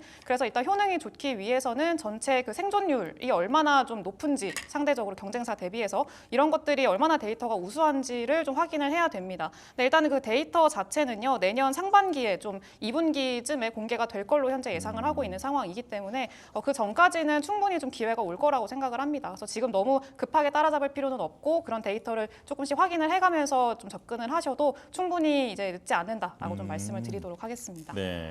가격적인 부담감에 대해서 두 분 모두 공감대를 형성을 해주셨고요. 눌림목에서 매수를 해보자라는 부분들, 다만 가격에 대해서는 조금 이견이 있었으니까요. 이런 부분들 참고해 보시기 바라겠습니다. 엠폭스 쪽에서 한 종목 보도록 할게요. 시젠 갖고 나오셨는데요. 이 종목에 대한 두 분의 의견 또 바로 들어보도록 하겠습니다. 이번에 엇갈렸는데요. 이슬희 대표님 의견부터 좀 들어볼게요. 네, 우선은 이제 오늘 보면은 또 이제 코로나 그리고 이런 전염병 엠폭스 관련주들의 좀 시세가 다시 한번 좀 이어지고 있는 상황인데 사실상 그 엠폭스가 지금 단기적으로는 좀 급속도로 확산이 좀 되고 있는 것도 사실입니다. 그래서 시즌 같은 경우에 이제 또 PCR을 공급을 하는 이런 기업이기 때문에 뭐 이에 따른 이제 수혜를 좀 받아서 오늘 좀 상승이 나온 게 아닌가라고 좀 판단이 되고 있습니다. 예. 그래서 단기 관점에서는 어떠한 이런 전염병에 대한 이런 이제 부분들에 있어서 확산이 되고 있다는 점에서 좀 수혜를 받을 수 있다라고 보고 있기 때문에 지금 관점에서도 전 나쁘지 않다라고 좀 보고 있습니다. 물론 이제 이게 낙폭을 주지 않고 지속적으로 상승을 했다라고 한다면 조금 추격 매수하기에 굉장히 위험한 자리겠지만 지금 어느 정도 또 고점 대비 눌려 있는 그런 상황이거든요. 다만 이제 너무 또 길게 볼 종목은 또 아니다라는 점도 유의를 하셔야 될 것 같습니다. 최근에 이제 WHO에서 이제 그 엠폭스 같은 경우에 이제 통제 가능하다라는 또 발언을 했거든요. 실질적으로 지금 엠폭스 환자를 보게 되면은 국내 같은 경우에 작년이 훨씬 더 많았습니다. 올해보다. 그래서 한 150명 정도가 이제 확진자 수가 나왔었고 올해 들어서는 오히려 지금 11명대 수준밖에 안 되거든요. 그래서 이게 좀 길게 가지는 않을 거다라는 관점에서 봤을 때 좀 단기 관점에서만 보시면 좋지 않을까라는 말씀드리겠고요. 또 추가적으로 이제 코로나 확진자 수도 이제 올해 이번 주를 정점으로 다음 주부터 좀 꺾일 것으로 좀 보이고 있는 상황입니다. 그래서 이제 오래 볼 종목은 아니다라는 거. 다만 이제 트레이딩 관점에서는 단기적으로 이슈에 따라서 수급이 좀 몰리고 있기 때문에 이런 트레이딩 전략이 좀 유효하다라는 말씀 좀 드려보도록 하겠습니다. 네. 시젠 단기 트레이딩 관점에서 접근해 보자라고 정리해 보겠습니다. 이주연 대표님께서는 이 종목 어떤 의견이세요?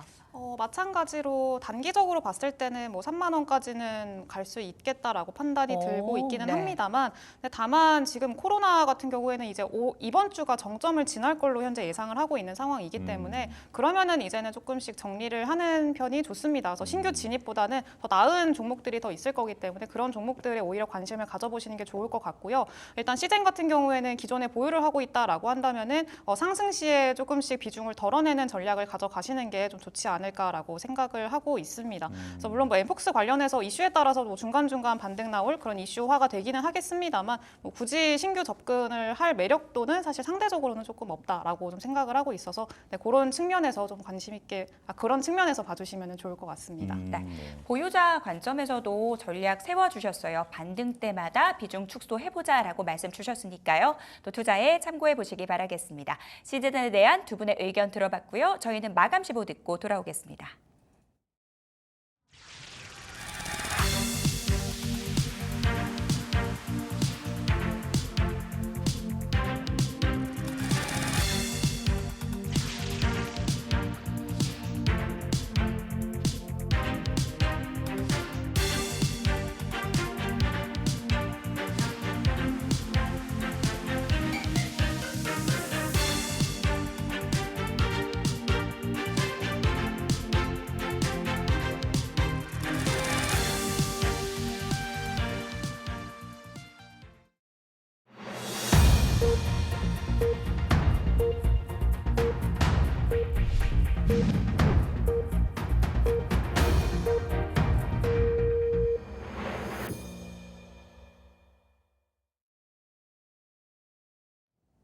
수요일장 마감됐습니다. 엔비디아의 실적 발표를 앞두고 전반적으로 경계감, 관망세가 짙게 깔린 오늘 시장입니다. 한국 시간으로 29일 새벽에 2분기 실적이 발표가 되는데요. 일단 시장에서는 적어도 300억 달러의 매출은 나와줘야지 높아진 시장의 기대치를 충족할 수 있다라는 얘기까지 나오고 있습니다. 더불어서 블랙엘 차세대 모델 이 출시 지원과 관련해서도 추가적으로 공식적인 얘기가 나올 수 있으니까요. 이에 대한 부분도 참고를 해보셔야 될 것 같습니다. 일단 우리나라 AI 관련 종목들과 운명 공동체로 불릴 만큼 이 밀접도가 높은 종목이기 때문에 관련 내용들 꼭 체크해 보셨으면 좋겠습니다. 먼저 유가증권 시장 흐름부터 체크해 보도록 하겠습니다. 오늘 코스피 시장 강보합에서 출발이 됐습니다. 외국인들이 현물 시장에서 4거래일 연속 매도 우위를 보이면서 하락으로 반전이 됐죠. 이 엔비디아 실적 경계감의 장 초반에 이 자금 유입 자체가 상당히 제한적인 모습이 포착이 됐습니다. 하지만 오후장 들어서 일부 시총상위 대형주들이 반전하는 모습을 보이면서 지수 역시도 이 상승 탄력, 이 하락 탄력이 줄어들었습니다. 0.02% 오름세로 마감이 됐고요. 2689선 강보합 수준에서 마감 확인되고 있습니다. 코스닥 시장으로 넘어가 보시죠. 코스닥 역시 장 초반 강보합으로 출발이 됐습니다. 장 초반에는 상승과 하락을 반복하면서 이 방향성 탐색 과정을 이어갔는데요. 하지만 약보합 반전 이후에 낙폭이 확대되는 모습 포착이 됐습니다. 개인들이 매수에 나섰지만 지수의 방향성을 돌리기에는 좀 역부족인 모습이었죠. 장 초반에는 바이오주 중심의 강세가 이어지면서 지수의 하단을 방어하는 모습이었는데요. 시총 상위 대형주 중심의 하락 반전이 이어지면서 이 하락세로 마감한 모습 확인하실 수가 있습니다. 0.32% 밀렸고요. 762선에서 종가 형성했습니다. 코스피 시가총액 상위 종목들의 움직임 짚어보시죠. 사실 엔비디아 실적 발표를 앞두고 오전장 중에 이 삼성전자와 SK하이닉스 보합권 등락을 이어갔습니다. 오후장 들어서 상승 탄력 더해진 모습 확인하실 수가 있는데요. 상대적으로 낙폭이 컸었던 SK하이닉스 쪽이 반등의 폭도 더 컸습니다. 2.46% 오르면서 179만 9,300원을 기록했습니다. 이 가운데 LG엔솔이 2%대 하락, 어제 황제주 진입에 성공했던 삼성 바이오로직스 오늘은 1.85% 오르면서 99만 1,000원 수준에서 종가 형성했습니다. 오늘 CEO 인베스터데이 행사가 있었던 현대차의 주가는 4.65% 오름세로 마감이 됐습니다. 내년부터 3년간 총 주주 수익률을 35% 이상으로 설정을 하고 더불어서 총 4조 원가량의 자사주를 매입하기로 했다라는 뉴스가 나왔는데요. 이와 함께 기아차의 주가도 2.75% 강세로 마감이 됐습니다. 오늘 밸류업 쪽은 잠시 쉬어가는 모습이었죠. KB금융이 2.2%대 하락, 신한지주는 3.5%대 하락률을 기록했습니다. 장 초반 강한 흐름을 보였던 삼성 SDI, 오늘 뉴스가 있었습니다. 이 GM과 미국 합작법인 본계약을 체결했다라는 뉴스가 있었죠. 하지만 장중 상승폭을 대부분 반납하면서 마감이 됐습니다. 강보합 마감하면서 33만 9,500원을 기록했고요. 이 가운데 네이버가 2.4%대 하락률을 기록했습니다. 바로 이어서 코스닥 시가총액 상위 종목들의 움직임 짚어보도록 하겠습니다. 전반적으로 코스닥 시총 상위 종목들 내에 변동성이 좀 확대가 된 국면 확인하실 수가 있습니다. 어제 시가총액 1위로 올라선 알테오젠 오늘 추가적인 상승이 나오면서 시총 1위 자리 굳히기에 들어갔습니다. 1.2%대 상승률 기록하면서 31만 9천 원을 기록했고요. 반면 에코프로 그룹주는 2에서 3%대 하락, 엔캠은 3.8%대 약세를 기록했습니다. 최근 헬스케어 섹터 내에서 바이오테크 쪽 선호도가 굉장히 높아진 모습 확인하실 수가 있는데요. 그런데 오늘은 조금 쉬어가는 모습이었습니다. 휴젤이 0.5%대 약세, 그리고 클래시스가 5%대 하락률을 기록했습니다. 소부장단 안에서 반등이 또 확인이 됐죠. 리노공업이 4%대 상승률 기록했고요. HPSP도 상승하면서 마감이 됐습니다. 오늘 실리콘투는 장 초반에는 상승세를 보이다가 하락으로 반전이 되면서 마감이 됐습니다. 0.76% 낙폭을 기록하면서 4만 원선 이탈한 모습 확인하실 수가 있고요. ST팜이 1.6%대 강세 흐름을 보였습니다. 이 생물보안법 통과와 관련돼서 CDMO 기업들 주목받고 있는데요. ST팜 11만 5,400원을 기록했습니다. 시가총액 상위 종목들의 움직임까지 짚어봤습니다. 내일의 전략 세워봐야 될 텐데요. 이슬희 대표님, 내일장 투자 포인트 잡아주시죠. 네, 역시나 엔비디아 실적 발표가 가장 좀 중요할 것으로 보이고 있고요. 지금 예상 2분기 매출액이 287억 달러 정도로 좀 예상이 되고 있는데 38조에서 39조 원대로 예상이 되고 있는 상황입니다.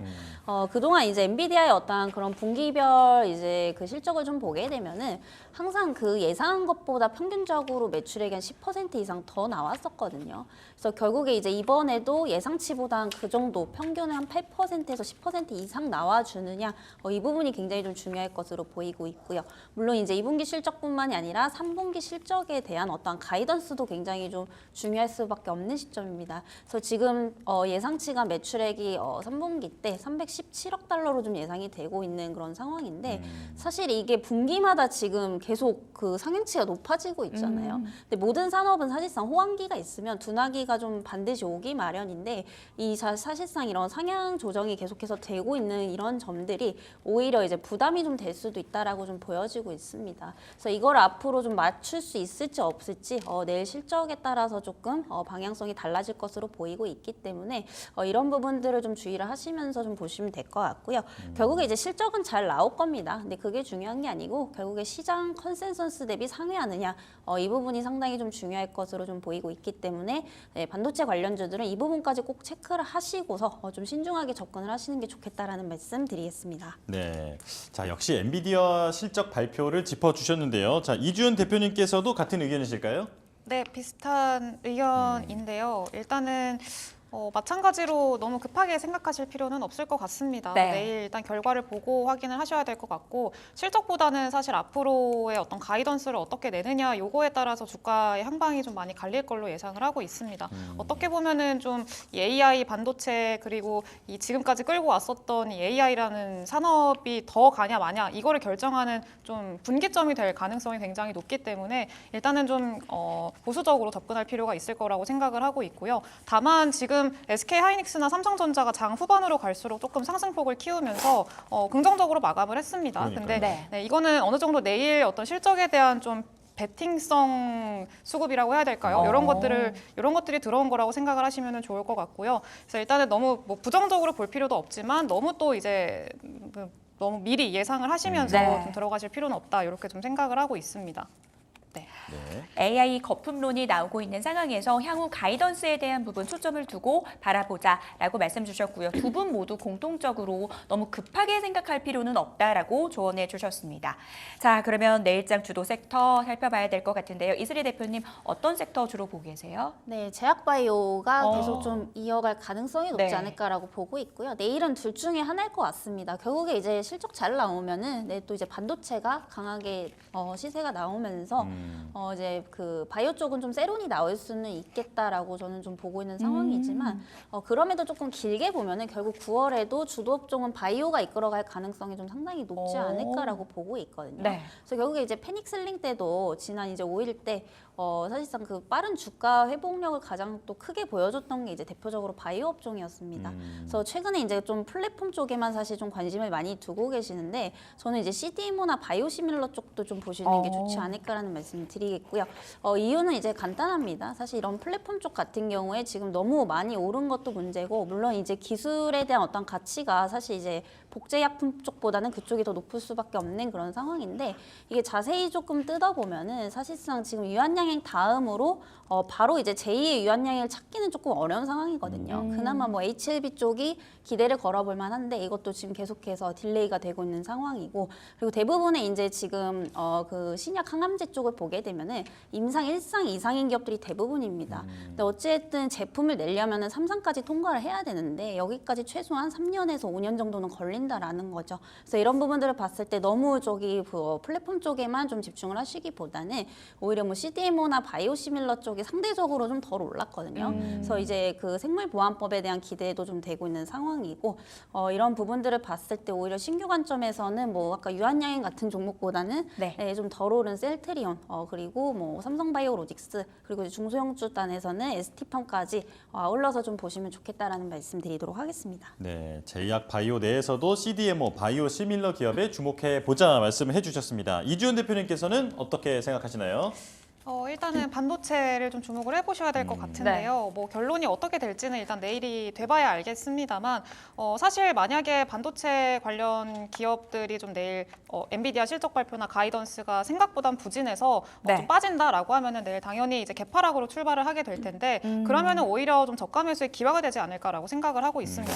지금 보시면은 수급적으로 봤을 때도 지금 며칠 연속으로 외국인들이 선물 쪽에서는 지속적으로 사고 있거든요. 현물은 팔고. 네, 그래서 이런 엇갈리는 흐름들을 봤을 때 다시 한번 우리 현물 쪽으로 좀 수급이 들어오게 되면은 충분히 시장의 어떤 반등을 좀 이끌어 나갈 수 있다라고 생각을 하고 있기 때문에 오히려 이제 반도체 관련 종목들은 좀 저가 매수의 기회로 접근을 해보시는 게 어떨까라고 생각을 하고 있고요. 추가적으로 또 이제 아까 앵커님께서도 말씀을 해주셨는데 네. 자동차 관련 기업들의 좀 수급이 많이 쏠릴 가능성도 생각을 좀 해봐야 될 것 같습니다. 일단 현대차가 이번에 그 자사주 매입 관련 주주환원 정책 관련해서 굉장히 공격적으로 많이 내놨습니다.